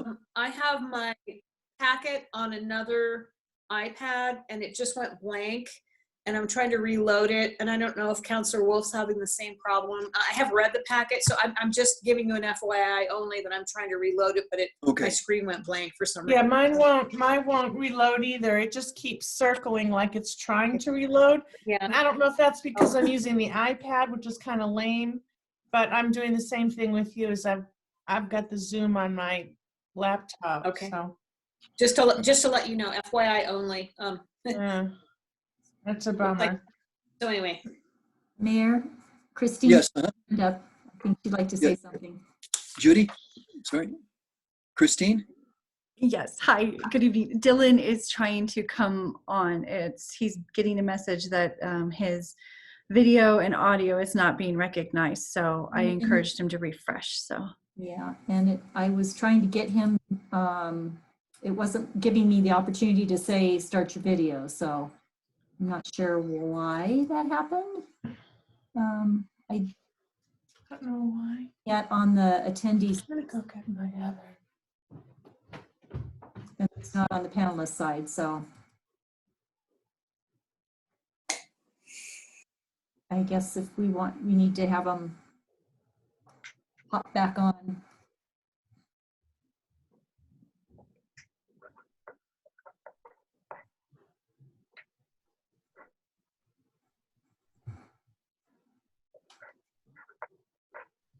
Are you able to talk to him like by phone or anything, Christine, just to see what's happening? Because I'm not seeing him coming back on.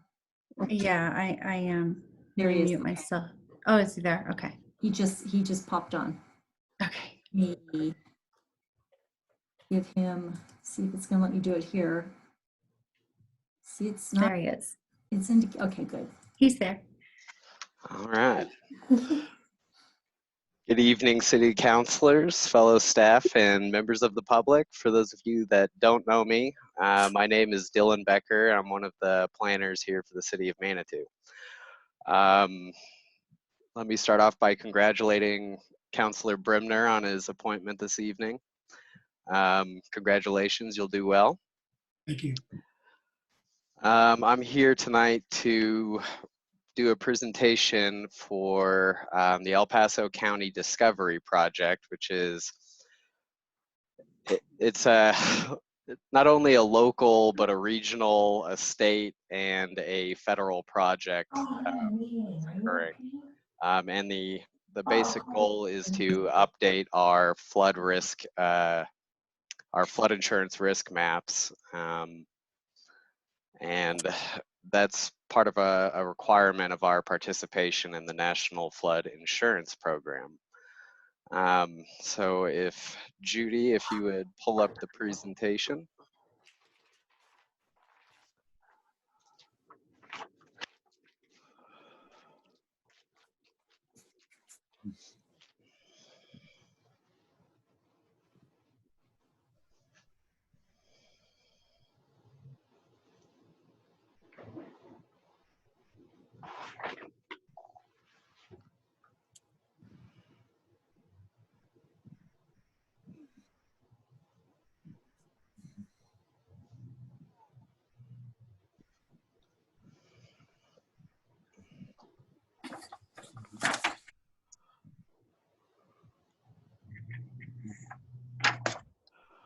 All right. As I mentioned, this is a presentation regarding the El Paso County Discovery Project to update our flood risk information and mitigation actions here at the local level. We'll go over what the project overview is and the project goals, who the partners are at each of those levels, local, regional, state, and federal. I'll discuss a little bit about what the National Flood Insurance Program is and why it's important, and why our participation in this project is important and a good opportunity for us. I'll also go over the project timeline and a little bit about what the studies will encompass. The partners have recommended some study areas. I have a map that I'll show you a little later in the presentation, but you're also welcome to make recommendations yourself.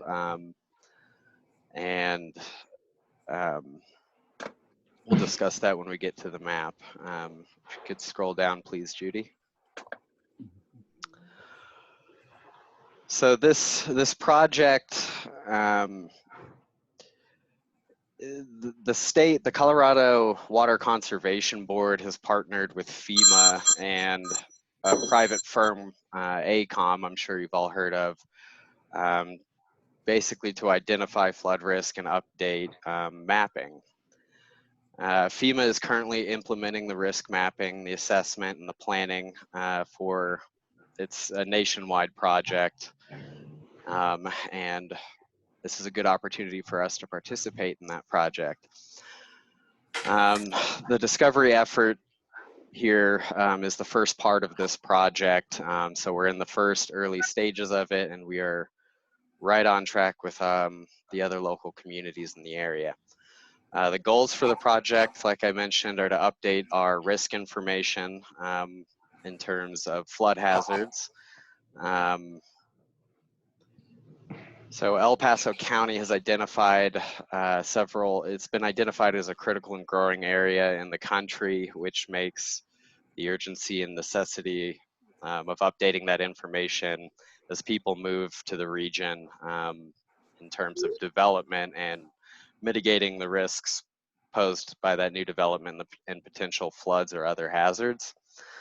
So it'll help us as well identify resilient building practices to implement in the future to reduce that risk and potential costs. Scroll down, please, Judy.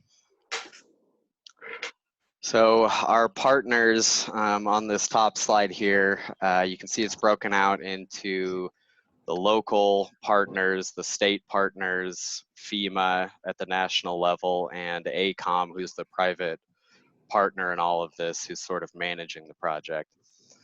The responsibilities, basically the flood insurance program and risk maps, it's the responsibility of the local communities who participate in that program to update the risk information and stay current.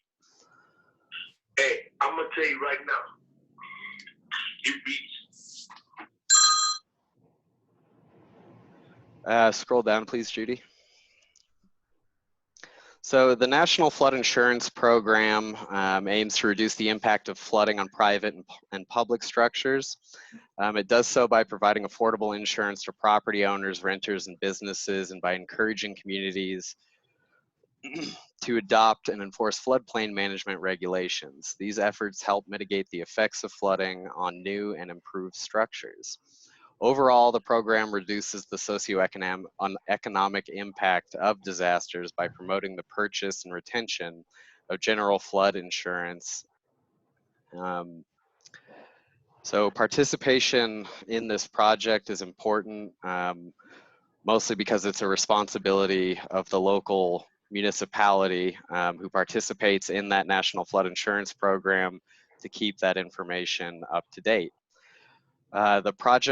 This project is funded by FEMA and the state and will not cost the city anything to participate. It will not take staff time other than organizing things. We don't have to go out and actually perform these studies.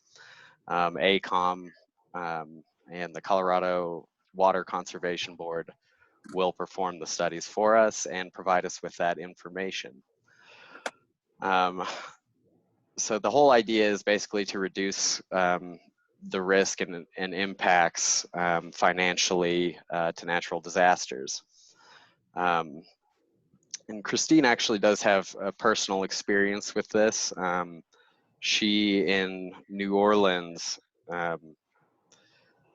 had an instance in which the flood maps weren't, the risk maps weren't up to date.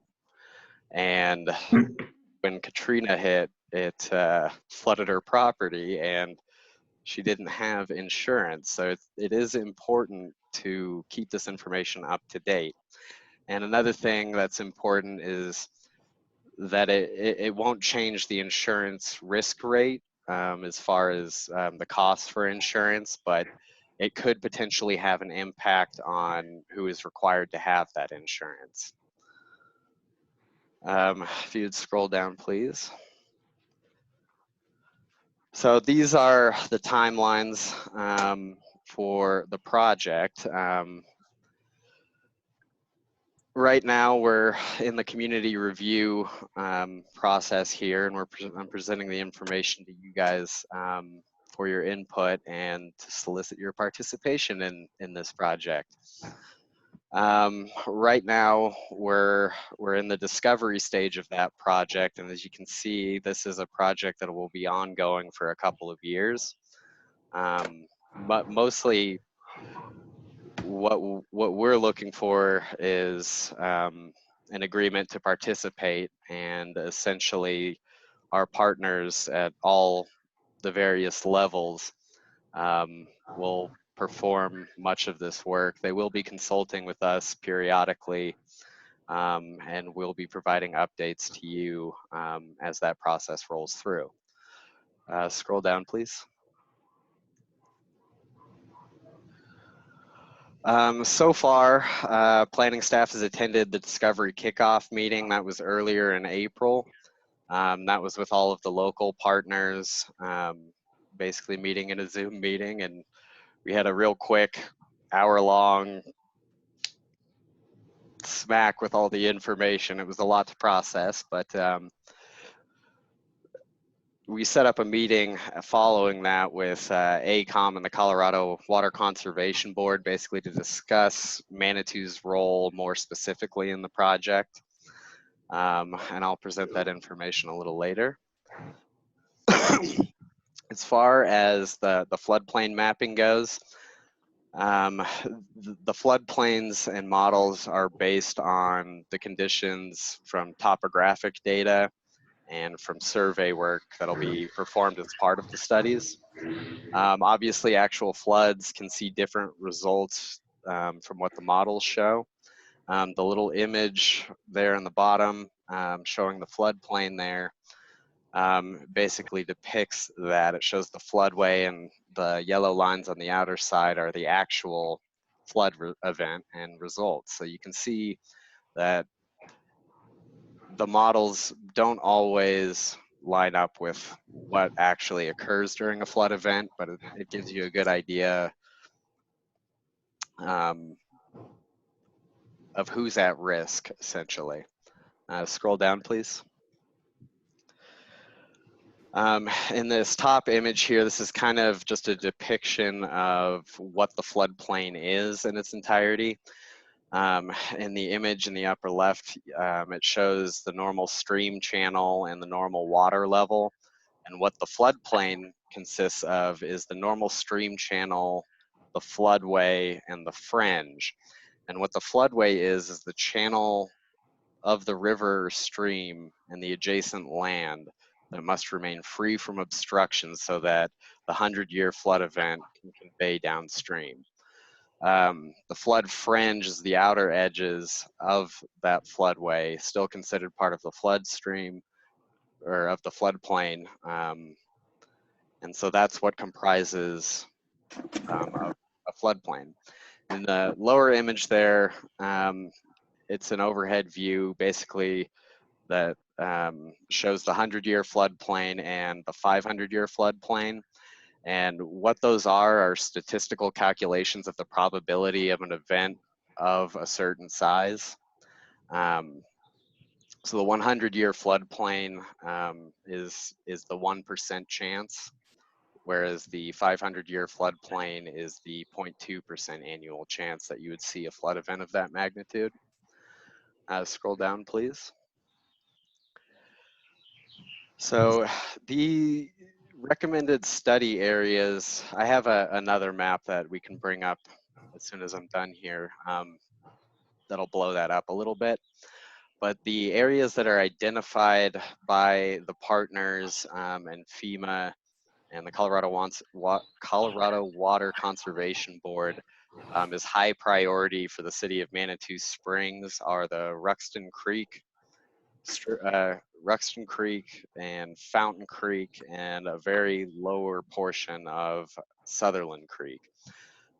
Those have been identified as the highest priority. We've had flood events in the past, and these have been identified as the areas that need to be restudied.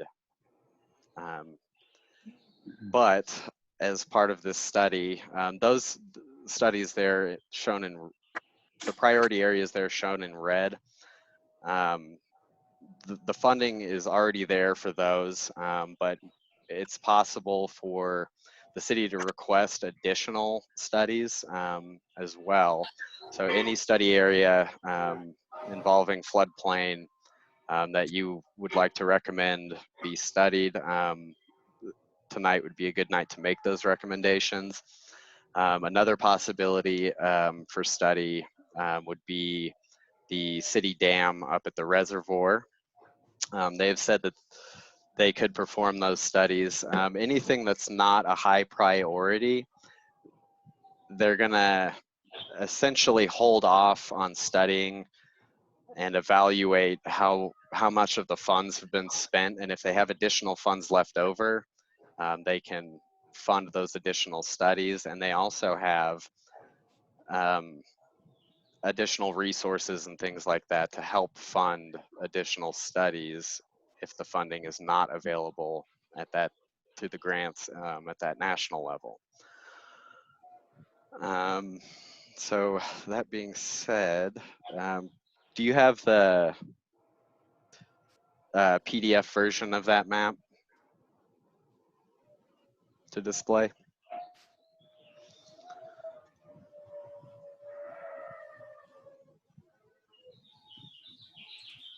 I'm looking for it right now. Give me just a second.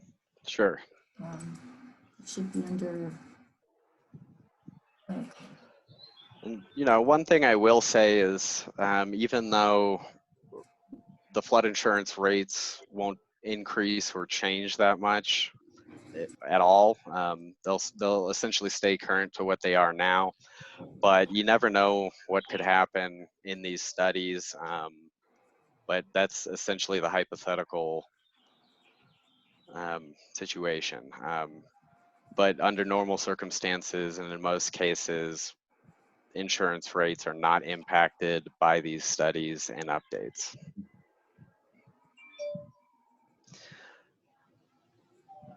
And at this point, if any of you have any other recommendations for study areas, it might be a good time to discuss those. I do have a comment. This is Nancy Fortune, if I could, and that is I saw that we can make recommendations, but I personally would not have a clue as to what to recommend. And to me, it would be helpful for if staff had anything that they would like to propose that council recommend. It seems like this is such a technical field. I just don't have the expertise in it. And so that's one comment. And my second comment is, how frequently are these updates to the floodplain done? Because it certainly does. And how is the information communicated to the residents that end up newly in a floodplain or fall out of a floodplain? How is that communicated to them? So the first question, I'm sorry, was? I just said this is such a technical field that I would not have a clue as to what would be appropriate to recommend, you know, if it would be appropriate or what to recommend. So I would appreciate some more technical, you know, someone who has more expertise in this area to say, hey, council, this is something you might want to think about. Sure. And not, maybe it's plenty. I don't know. Sure. So they've identified as the priority areas Fountain Creek and Ruxton Creek, essentially. Those studies haven't been performed in a number of years, but it's essentially up to the local community to keep that information up to date and provide that information to FEMA. Yeah, I would tag on to that. That's how, you know, personally I had gone through that experience, that the area that I lived in, while this is a voluntary program and there are recommendations, it doesn't mean there's money available. And we fortunately have this terrific opportunity through federal grant dollars that have come down through the state of Colorado for our area to stay really ahead of the game. How does it get communicated? Well, as the maps are updated and as we learn a little bit more about the technical side of it, the city of Manitou Springs does have a pretty good communications program around around things like this, and I would anticipate that we'll plug right into that. Then, Dylan, do you want me to talk about the technical side of it for just a second? May I ask a question of Dylan before we move on? Councilor, of course. go ahead. Yeah. Thank you. It's my understanding or my recollection that Karen Burchold was really involved with presenting all of the floodplain information that was done when she first came to the city under that DOLA grant or whatever the grant was. Yeah. Has she weighed in on this, since this is her expertise, as to whether there's any other areas besides immediately around the creeks that you mentioned that should be looked into? Has she been consulted? She has been consulted. She has not made any specific recommendations regarding stream priorities or anything like that. As far as so what she'd worked on when she'd first signed on is based on the existing and current data. So what this project is essentially is to re-study and reevaluate those areas and update the maps based on those studies, essentially. So the information or what Karen had worked on essentially was using old data, existing data, and this is essentially an update to that data through these studies. And these studies, they physically go out and, you know, measure areas, the topography, do stream flow calculations, things like that. So they're essentially reassessing those waterways. So Dylan, would that include, for example, Cannon Avenue? It could. So Williams Canyon I had labeled on that map. That's certainly one that you could recommend for study. It wasn't a very high priority that was identified by the partners. However, City Council can set the priorities that they would like to see those streams studied. Well, see, I'm with Nancy. I don't feel qualified to make a determination whether it's appropriate to use some of those monies to study Williams Canyon. I would expect someone like Karen, who was really intimately involved, I think, with the flood mitigation efforts that have been taken and the millions of dollars that have been put into Cannon Avenue there. So I don't know if it would be a duplication of effort, or if now would be a fabulous time that they've done all this work to see how, in fact, do we expect it to function in the event of a flood. So I don't know, but I would like someone from the city to at least comment on whether that should be included or not, just specifically since that area comes to mind. Sure. I think, speaking personally, I mean, that's one of the main flood channels that we've experienced the flooding from. It makes sense to me that that would be a priority of the city.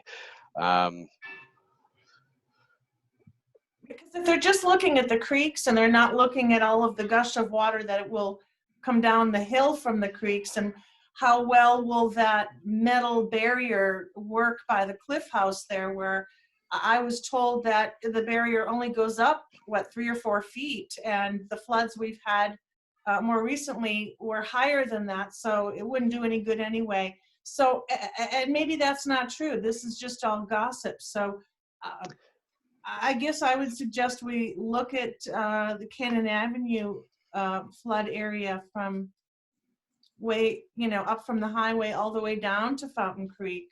I would think that would be worthwhile. It's not my area of expertise, but it just seems logical. You're spot on. It's very appropriate. Okay, well then I'd like to suggest that. You guys agree? Yeah.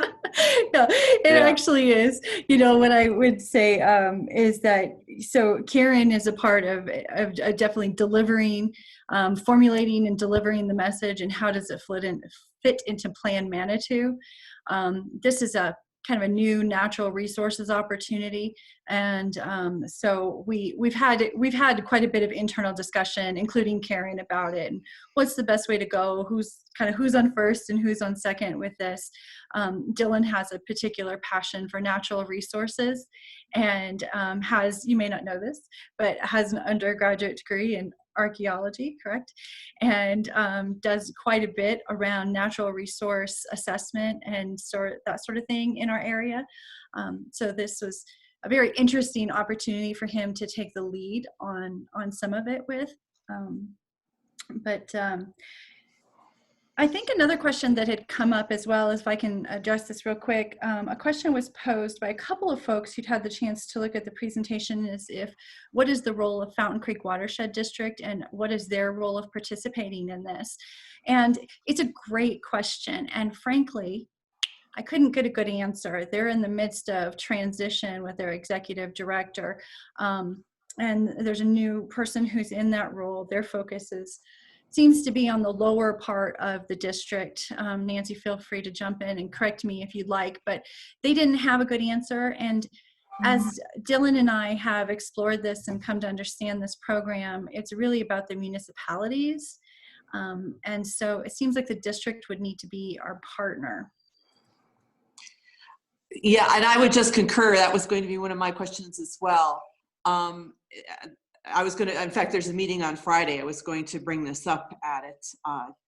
And they do primarily concentrate, of course, that includes Pueblo County and City, which is not included in this proposition. So I will certainly bring that up this Friday with them. And you're correct, Bill Banks has just started with them. Larry's still on board. But adding on to what Julie said, I mean, 2 years ago in the hailstorm, of course, it was Washington Avenue that flooded below.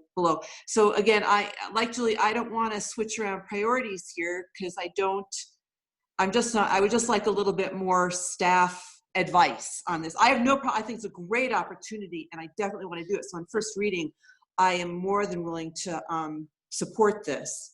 I'm worried about missing a priority or an opportunity that we're just not feeling smart enough about right now. That's all. Sure. And given the dollars available, it makes a lot of sense from a technical perspective to go with the main modes of water conveyance through the community, which is what they have suggested to us.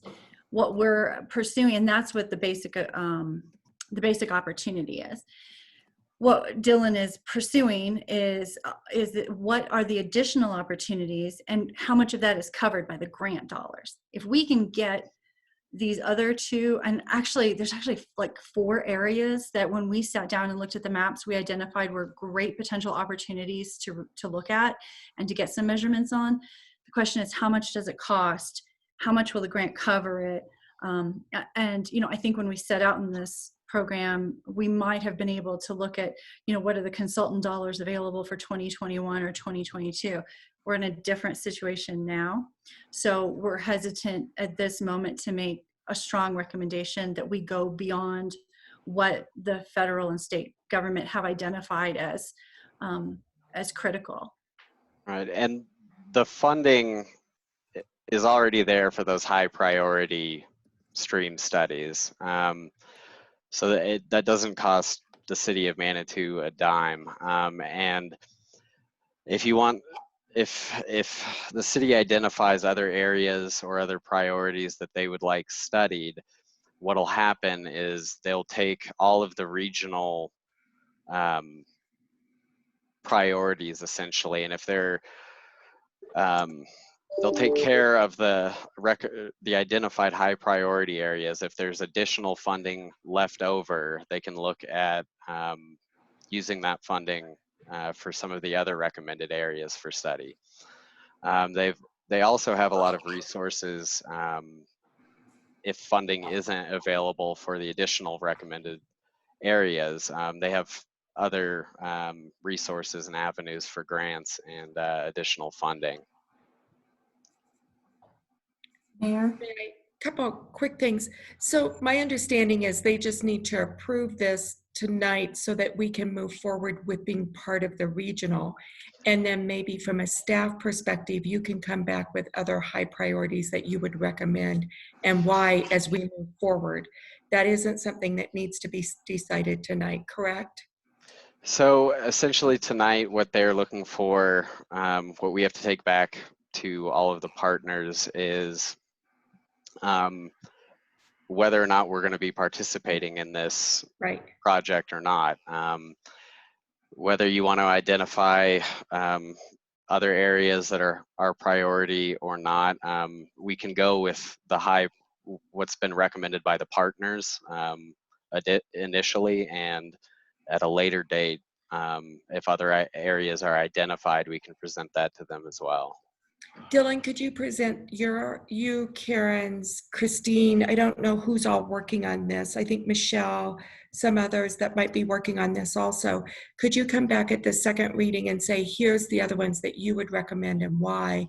So that could be done at the second ordinance, at the second reading for this. Is that correct? We could do it at that point? Yeah, we could do that. Okay. That would give then council with some of your recommendations with your expertise and why you would recommend this, this, and this if there's additional funding. Okay. And Dylan, I believe you had mentioned earlier in your presentation that the Manitou Dam would be a possible item for consideration. Yeah. Perhaps you could run that through staff and see what your assessment is on the reservoir to see if that should possibly be a focus for the study if we have enough resources for this. Okay. Thank you. Council, do we have additional questions or comments on this? I can't see everybody, but Susan, I can't see you, so. Nobody's raising their hand or. Nobody's raising their hands, okay. Good, Mayor, thank you. Okay, sure. Well, we need a motion to approve this. So if there's, Mayor Pro Tem? Sure. I move to approve Bill 2920, Ordinance 0920, confirming City of Manitou Springs participation in the El Paso County Discovery Process and second reading for June 2nd, 2020 regular City Council meeting. Okay, we have a motion. Do we have a second? Councilwoman Chandler? Second. Okay, we motion a second. Any further discussion? Okay, all in favor say aye. Aye. Okay. Councilwoman Wilbrook, I couldn't see you. All hands up. All hands up. Okay, motion passes unanimously. Thank you. Christine, Dylan, thank you very much for your information. Helpful, and I guess you'll be bringing some recommendations back to us or some additional information at some point. Sure. Great. Thank you very much. Thank you. Next item. I was just going to say they're actually staying on for the next item as well, and I can bring our attorney back over if that works for everybody. Sure. Okay. The next item of business is first reading of ordinance 0820, an ordinance amending section 18.30.070 of the Manitou Springs zoning code concerning conditional use violations. Yes, So, thank you. You have before you an ordinance of the City of Manitou Springs amending section 18.30070 of the Manitou Springs Municipal Code concerning conditional use violations, as Mayor Graham just said, whereas City Council desires to clarify that violations of any conditions set forth in a conditional use permit is punishable as a violation of the City of Manitou Springs Municipal Code. Now, therefore, let it be ordained. I'm going further to state section 1 is that section 18.30.070 is amended to read as follows. Violations of any permit set forth in a conditional use permit shall be subject to enforcement as violations of the code and shall be subject to the penalties set forth in section 1.01.100 of the code. The reason why, the importance of this came out of discussion several weeks ago here at City Council, seeking clarification on conditional use permits, and I believe specifically out of a conversation that came from council communication, seeking to clarify what would happen if we found that a conditional use permit holder had violated the terms of those conditions. So from that meeting, we took back, there was some further discussion. Mr. Parker wrote this ordinance, and it has been presented to Planning Commission. Planning Commission reviewed it, did not have any changes or recommendations, and passed that. So this is what we have here before you tonight for consideration. Okay. Council, do we have any questions for Christine? Councilwoman Wolf? Thank you. Hi, Christine. Hi. Again. I'm not that familiar with the Manitou code violation. Is that the same ordinance that we reviewed in talking about the incline enforcement, where a ticket is simply issued and then the judge has the discretion to decide how much to fine you up to a specific dollar amount and or up to 90 days in jail? Is that the same ordinance that this refers back to? That's correct. This just references your general penalty provision. So most municipalities have just a general penalty provision, which is the fine and potential jail time. So this just references back the general penalty provision that applies to any ordinance violation. So in that case, may I ask a follow-up question? Sure, go ahead. Please. So in that case, is it necessary for this ordinance, or would it be helpful if this ordinance says that the Planning Commission still has authority to revoke a conditional use permit as a result of violation of the conditions? In other words, this just adds to another potential impact, but that the CUP could still be revoked? That whole revocation process remains in the conditional use chapter. So that's still there as another option.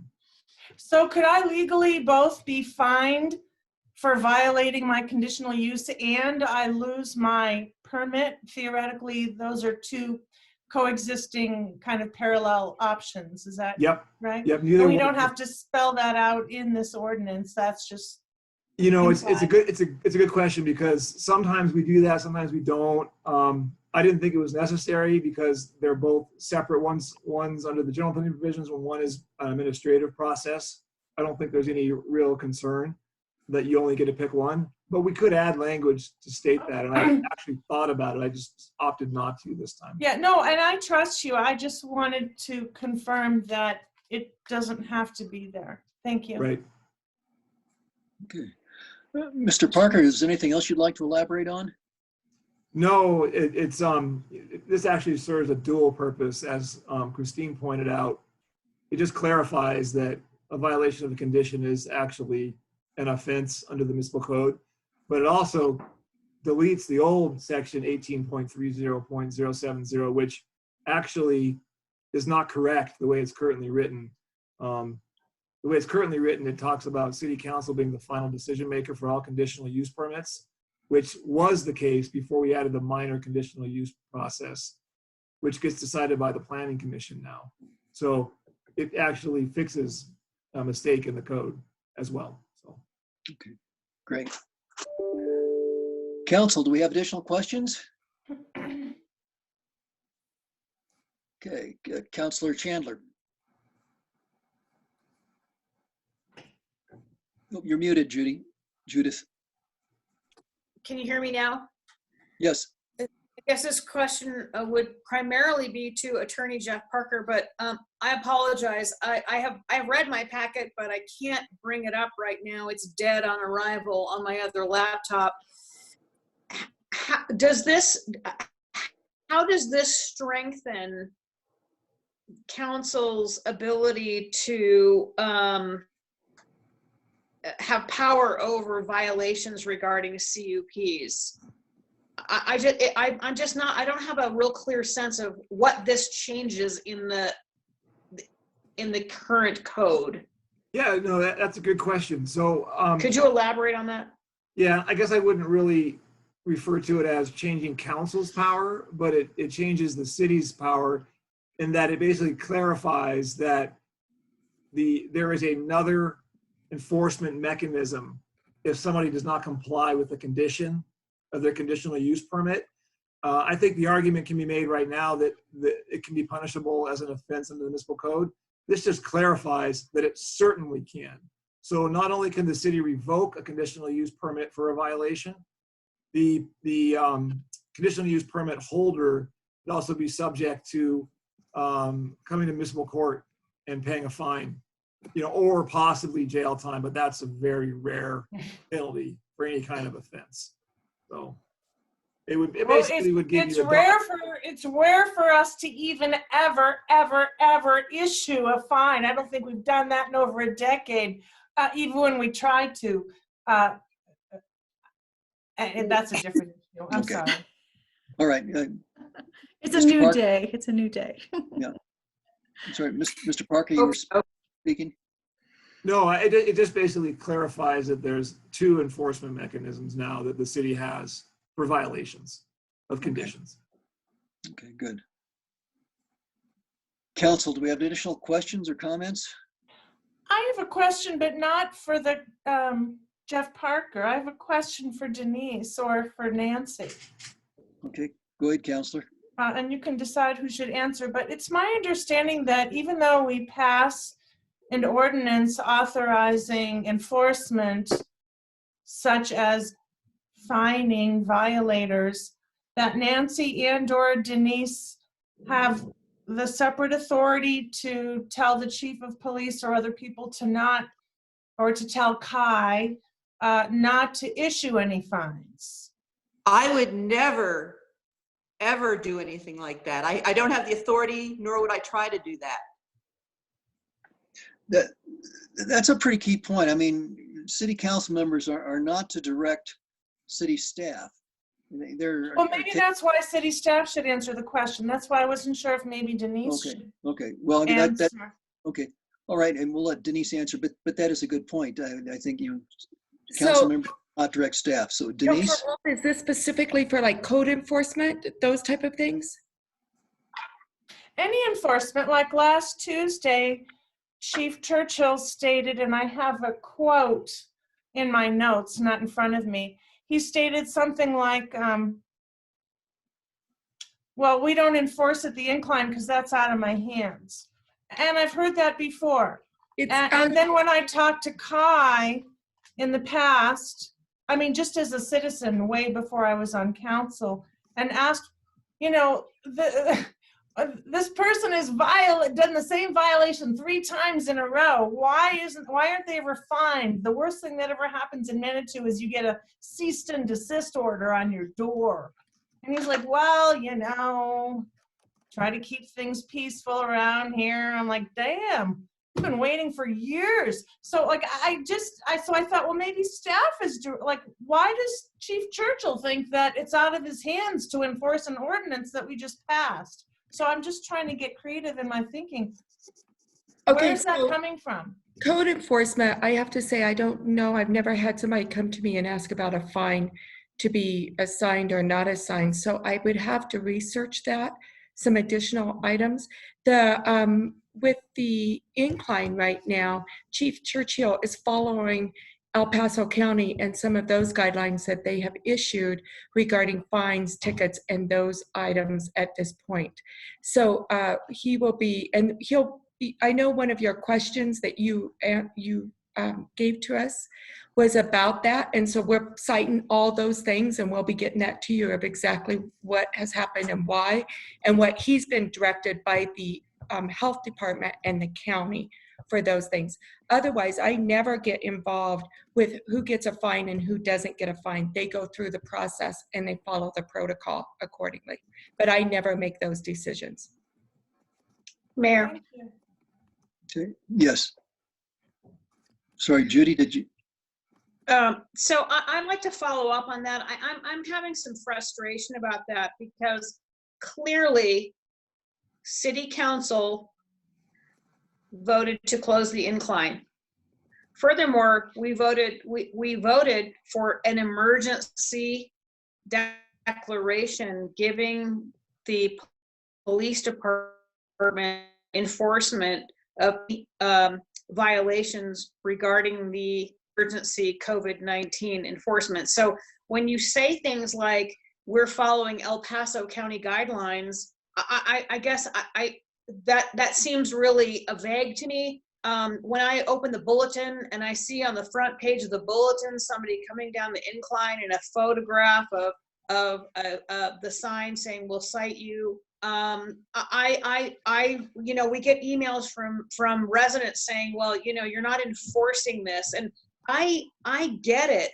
I don't feel that we're enforcing it. I do understand that there's layers where we want to put up a sign, we want to discourage people, we want our ambassadors to be up there, which is great. But the bottom line is, if there are still people that are violating our ordinance to close the incline, why are we not issuing any citations? I just really want a clear answer about that. Yeah, and I was up there this weekend, and it is challenging. We are having the police up there more often, for sure. They're helping our social ambassadors, but I don't think Brian is Chief Churchill on, because he can answer exactly what that is. And I will get that to all of you in writing of exactly what the protocol has been and what's been followed at this point and what the county has issued. And then again, you can tell us that you want zero tolerance, right? And we talked about that. If as council, all of you agree you want zero tolerance on the incline, you can tell us that, and Chief Churchill then will manage how that is taken care of. That will include some overtime, and I know next week Roy is going to be presenting about what it will cost and what those decisions are, so that you guys then have all the data to make that decision, because that's what we need to do, is provide, and Roy is gathering all of that at this point to make sure that and I appreciate that, but I thought closing the incline and putting signs up and putting ambassadors out there was telling people we do have zero tolerance. I didn't realize that required another vote, because if we close the incline and we say we want that enforced because of COVID-19, that was my understanding, that those were instructions, that is a zero tolerance policy. And so I guess I wonder what disconnect did I have between what we voted on in the emergency declaration plus closing the incline and citing people, because it's my understanding that we have very good statistics on how many people are coming up the incline, but we've had zero citations thus far. Is that correct? We have not had any citations. We have we've had people up there. We're doing it. We're at about, the last I saw, and I couldn't run it yesterday and today, I think we're at 93% compliance. We're at about 50 people is where we're hitting per day. 50 to 60, so it's gone down pretty substantial with the ambassadors, but we have not cited anybody at this point. I believe Christine had her hand up next. And then Julie. I just wanted to let you know, Denise had asked if Chief Churchill was on. He's been trying to get in, but it won't allow him in. So he's been having some trouble since the beginning. Okay. So he's not on. So can I get all of that? Because those are great questions. We'll provide you exactly the orders that we were under from the county, what that looked like. Because there was and we'll talk about, Chief Churchill will talk about why one is putting our public safety at risk to some extent, just like we don't want fire to be up there. There's some things with police being up there collecting,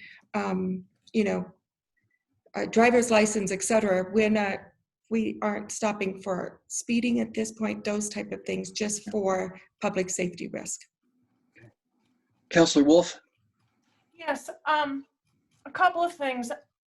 I want to concur with Judith Chandler that I think it's entirely inappropriate. If I heard Denise correctly, if she is taking the position that our Manitou police should not enforce Manitou laws, we should only enforce county laws, and I'm very concerned, and I don't want to wait a whole week to get an answer to that.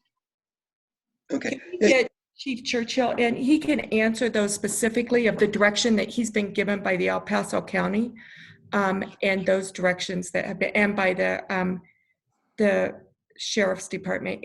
Can we get him on? I could provide a little bit of guidance on that if people are Okay. interested. I don't want to speak. Yep, and I'll keep asking if Chief can get on, because he has all the findings and what's happening. He's not on. Okay, Mr. Parker? Yeah, I don't want to speak for your police chief, but generally there's been some guidance provided to law enforcement about recommended enforcement of COVID-19 restrictions. And so those are definitely not binding on Manitou Police Department, but for consistency's sake, they're trying to generally follow what the other law enforcement agencies in the area are doing. And the general recommendation is a layered approach, as Councilor Chandler mentioned. And so that would start with warnings, and then moving on to actual arrests, warnings, citations, arrests. And so I don't think what Denise meant to say was that he's following that guidance and not the city's guidance. They're just trying to use that as a tool to be consistent with other agencies. And then Councilor Chandler also had said, I thought we had basically said that we had a zero tolerance policy. And, that was not my understanding. And just as an example, the city council, the entire municipal code is laws of the city. And your closing of the incline has the effect of a law. And so if you had a zero tolerance policy for every law you pass, you'd basically be saying issue a ticket or arrest people for every single violation of every provision of your code. So I don't think that that's what city council provided. If you intended to, that's a different matter. We could address that later. But typically, you'll pass laws, you'll pass a closure of the incline, which has the effect of a law. And then your police department, based upon what they believe is the best law enforcement technique, will go about enforcing that. And generally, officers have enforcement discretion. They generally use their discretion based on the facts to enforce your city laws. But if city council isn't happy with which laws are being enforced, which ways, you certainly have the authority to provide direction as to what you'd like to see. Ultimately, law enforcement officers still have their own duties to comply with the law and don't have to follow illegal or improper or dangerous orders from city council. But ultimately, it can become a personnel issue if you are not happy with the way your department is enforcing your laws. So I wanted to be clear that my understanding is that you had not provided the chief with a zero tolerance direction. And they do have to balance which laws take precedence. There's only limited resources, and so there's a balance there. But if city council is not happy with the way things are progressing, city council as a body and provide direction. I hope that's helpful. It is. Really. Thank you for that clarification. Thank you. And I will say right now, we're not allowed to arrest anybody unless if there are certain standards. The county has asked us to not arrest and take anybody to jail at this point. So what about issuing papers, though? What about issuing a citation? Right. Yeah, so if I'm not talking about arresting somebody and sending them to jail, I'm talking about issuing a citation. Yeah, Chief is trying to get on this real quick, so let me, and Jeff, that is correct. We have those certain guidelines that they have asked us to follow as we maneuver through this. So. Early on, when the virus started, we were informed by El Paso County that they were not going to help us with monitoring or policing the incline. In fact, they were going to back down on a lot of their enforcement and just go after serious crime. And Colorado Springs said the same thing. On 2 occasions, one that they wouldn't help police it, and that was before before they agreed that the closure was lawful. They reiterated that. And part of it's a practicality problem. When you arrest somebody, are you going to throw them in jail because of the COVID virus? No, you can't. It's really a difficulty. Going for zero tolerance, I think, is not practical. We've gotten good compliance. Just voluntary compliance. When you look at the numbers, the use of the incline is way down. It's not perfect, but it's not expensive, and it is working. If we want to throw our whole city budget at law enforcement, I mean, that's another question. Zero tolerance is not zero money. Zero tolerance gets expensive. Julie, you had your hand up. Yeah.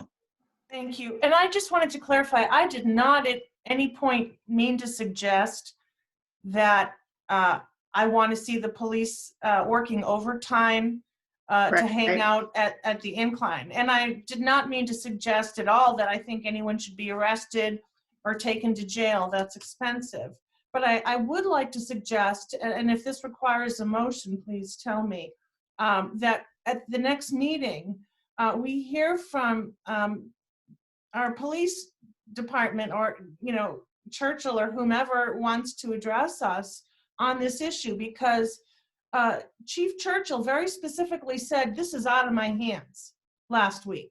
And then I'm hearing now, oh yeah, that's because he's following Colorado Springs. Well, really, and this is why a discussion might be worthwhile, because I would think it's a lot less dangerous to hand somebody a ticket, telling him that you got to come to court and the judge will decide you're fine.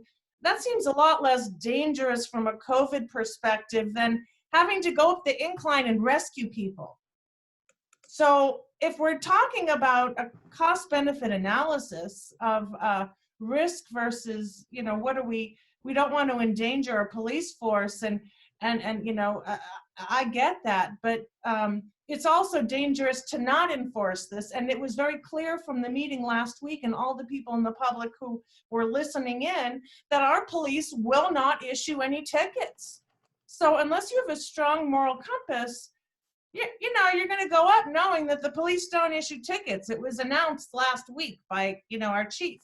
So I want to have more discussion about this next week if we could.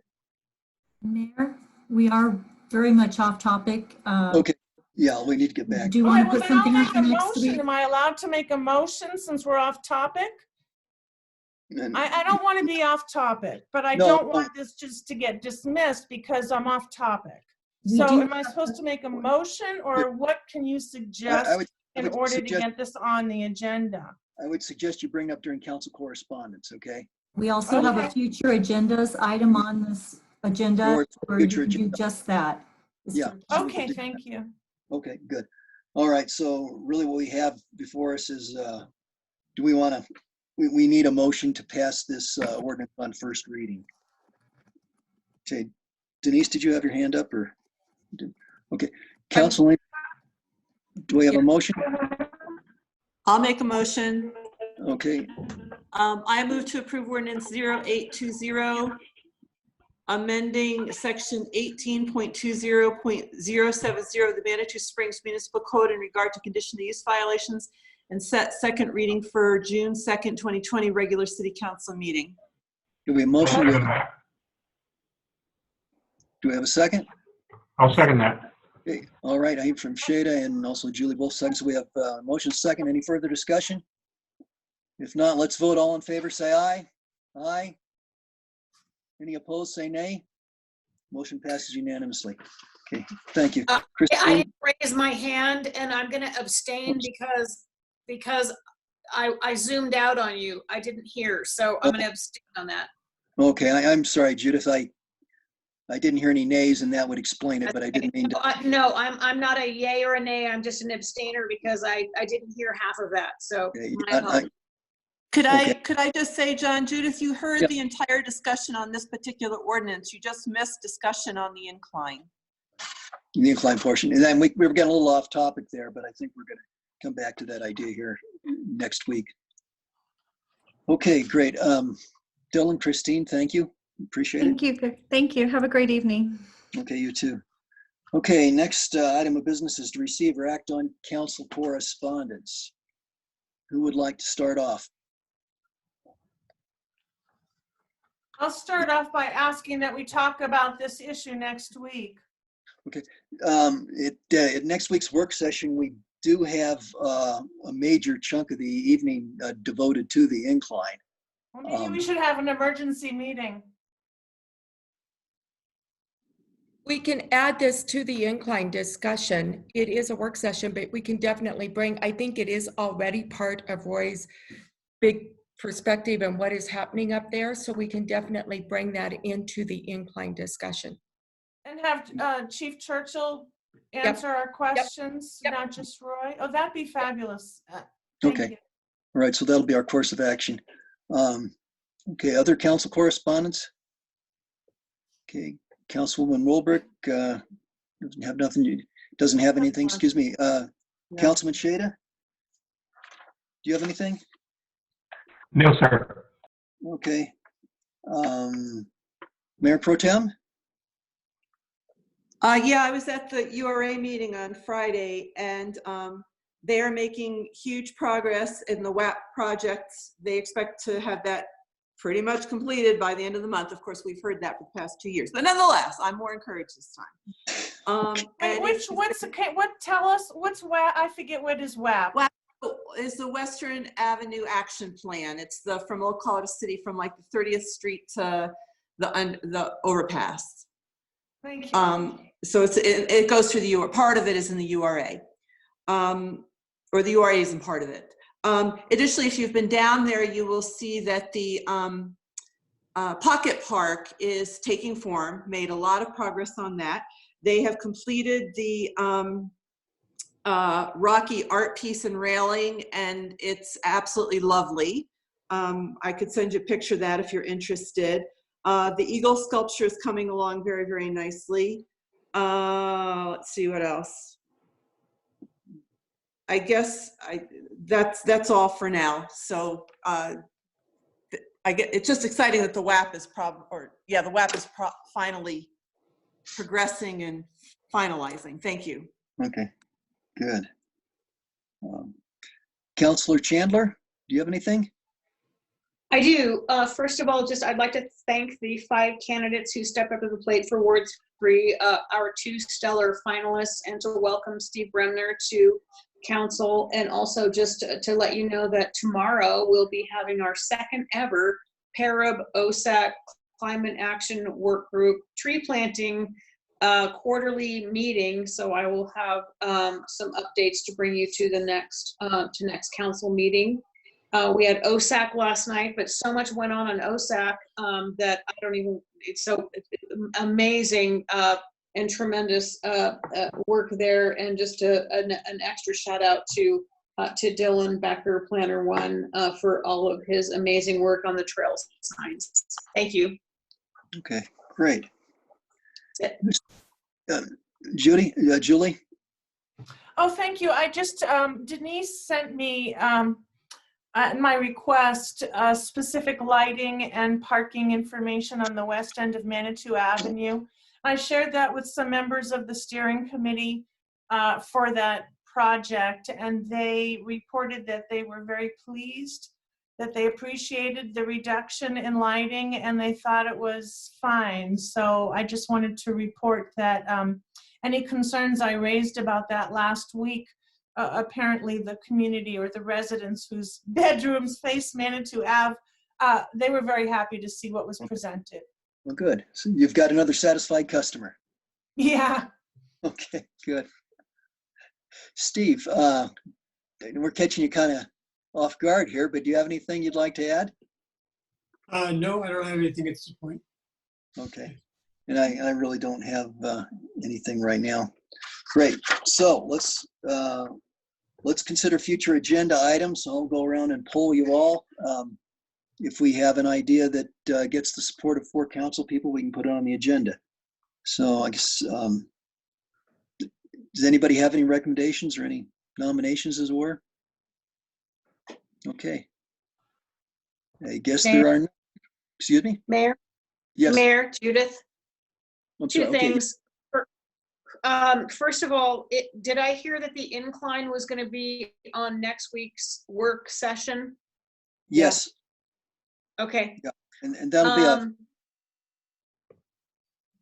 okay, so management, so that, okay, so the other thing I have, and this is a sensitive topic, and I don't know really how to address it, but it's a boundary issue, and that is when we get new information about something that's on the agenda, I really think that we need to have a deadline, and maybe we can discuss that next week. But for example, like this evening, I didn't get their updated MOU until 5:30 this evening. So I just want to say that if we have something new, incoming information for a meeting, either a work session or a regular council session, that the deadline, the cutoff is 5 o'clock, so we can have a chance to look at any new information. And if there's new information that comes in after that, I think it needs to be pulled to another date.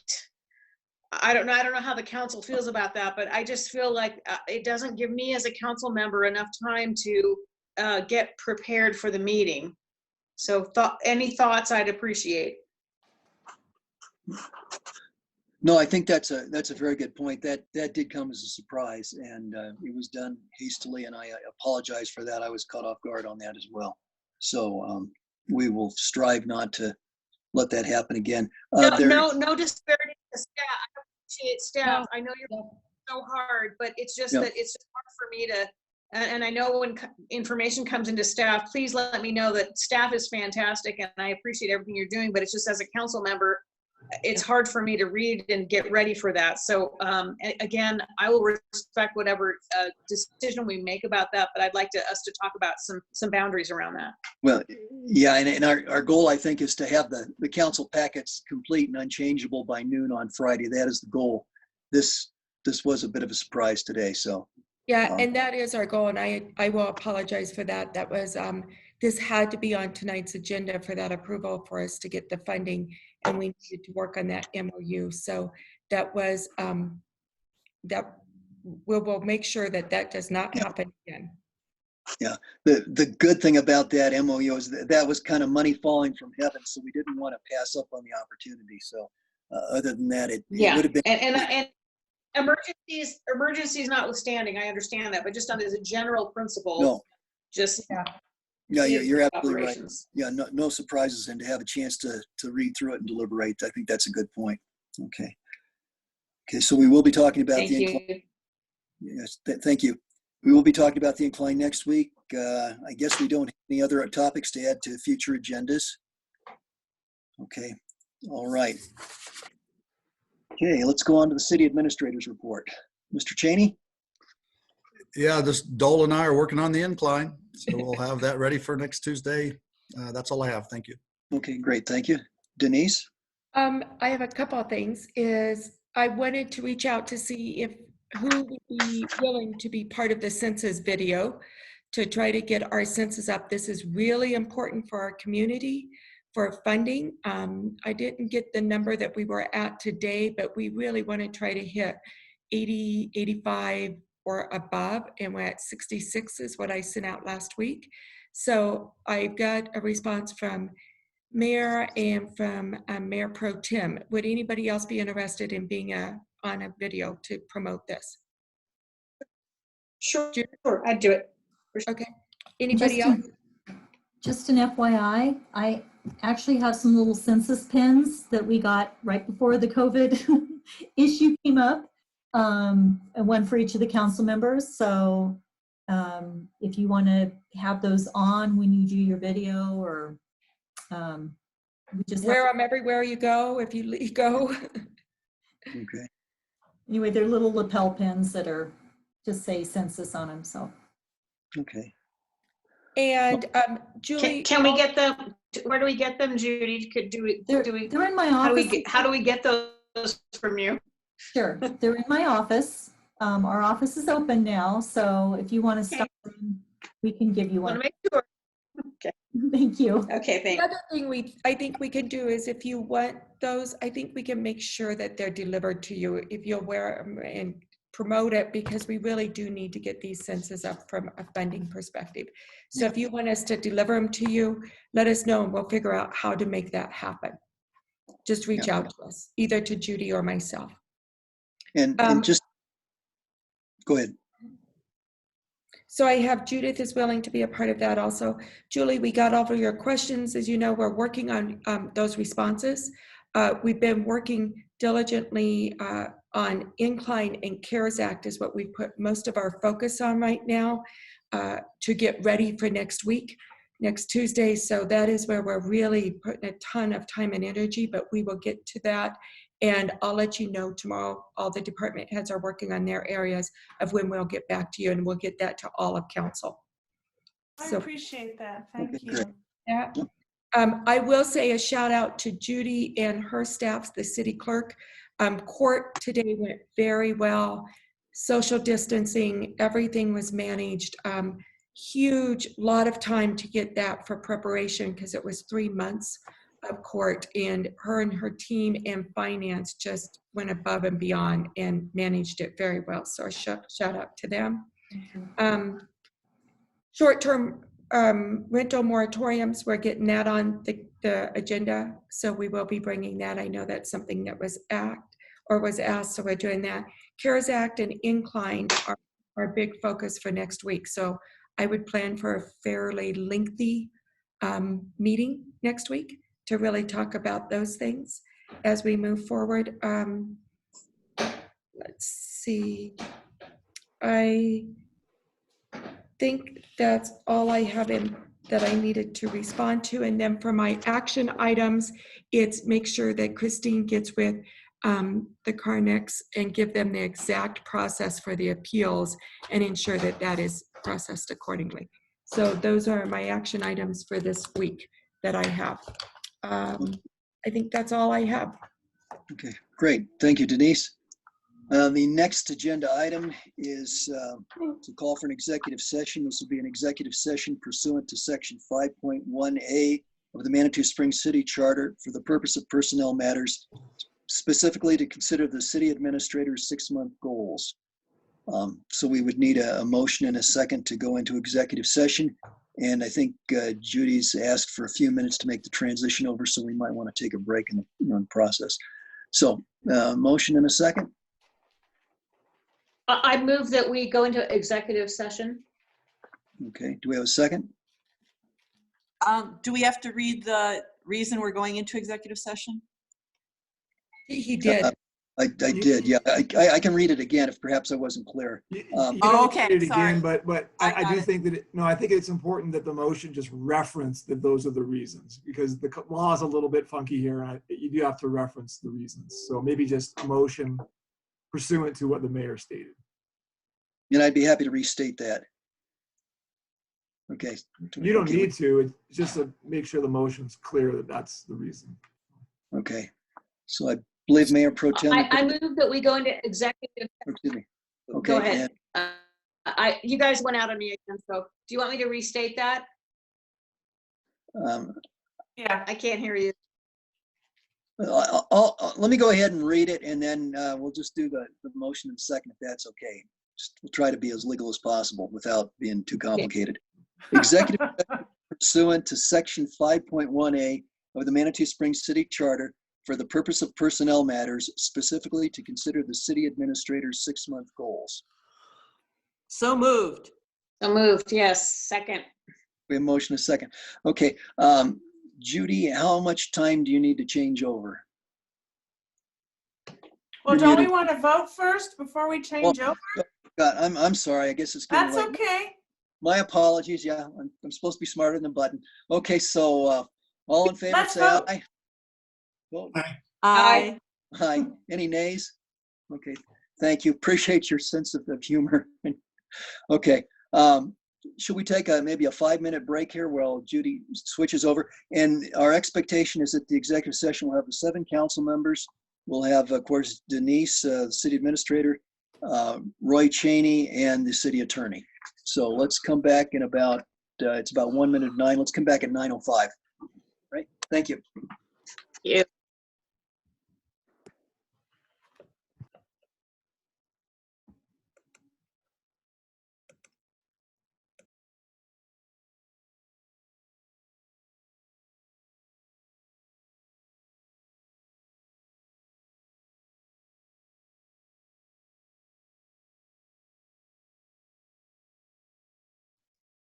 Okay, we still have some people that need to, some attendees that need to leave the meeting because we'll be going into executive session. I have a phone number that ends in 6007, Alan Delwich, Alex Treffry, and Becca Davis. If you guys can all leave the meeting, please.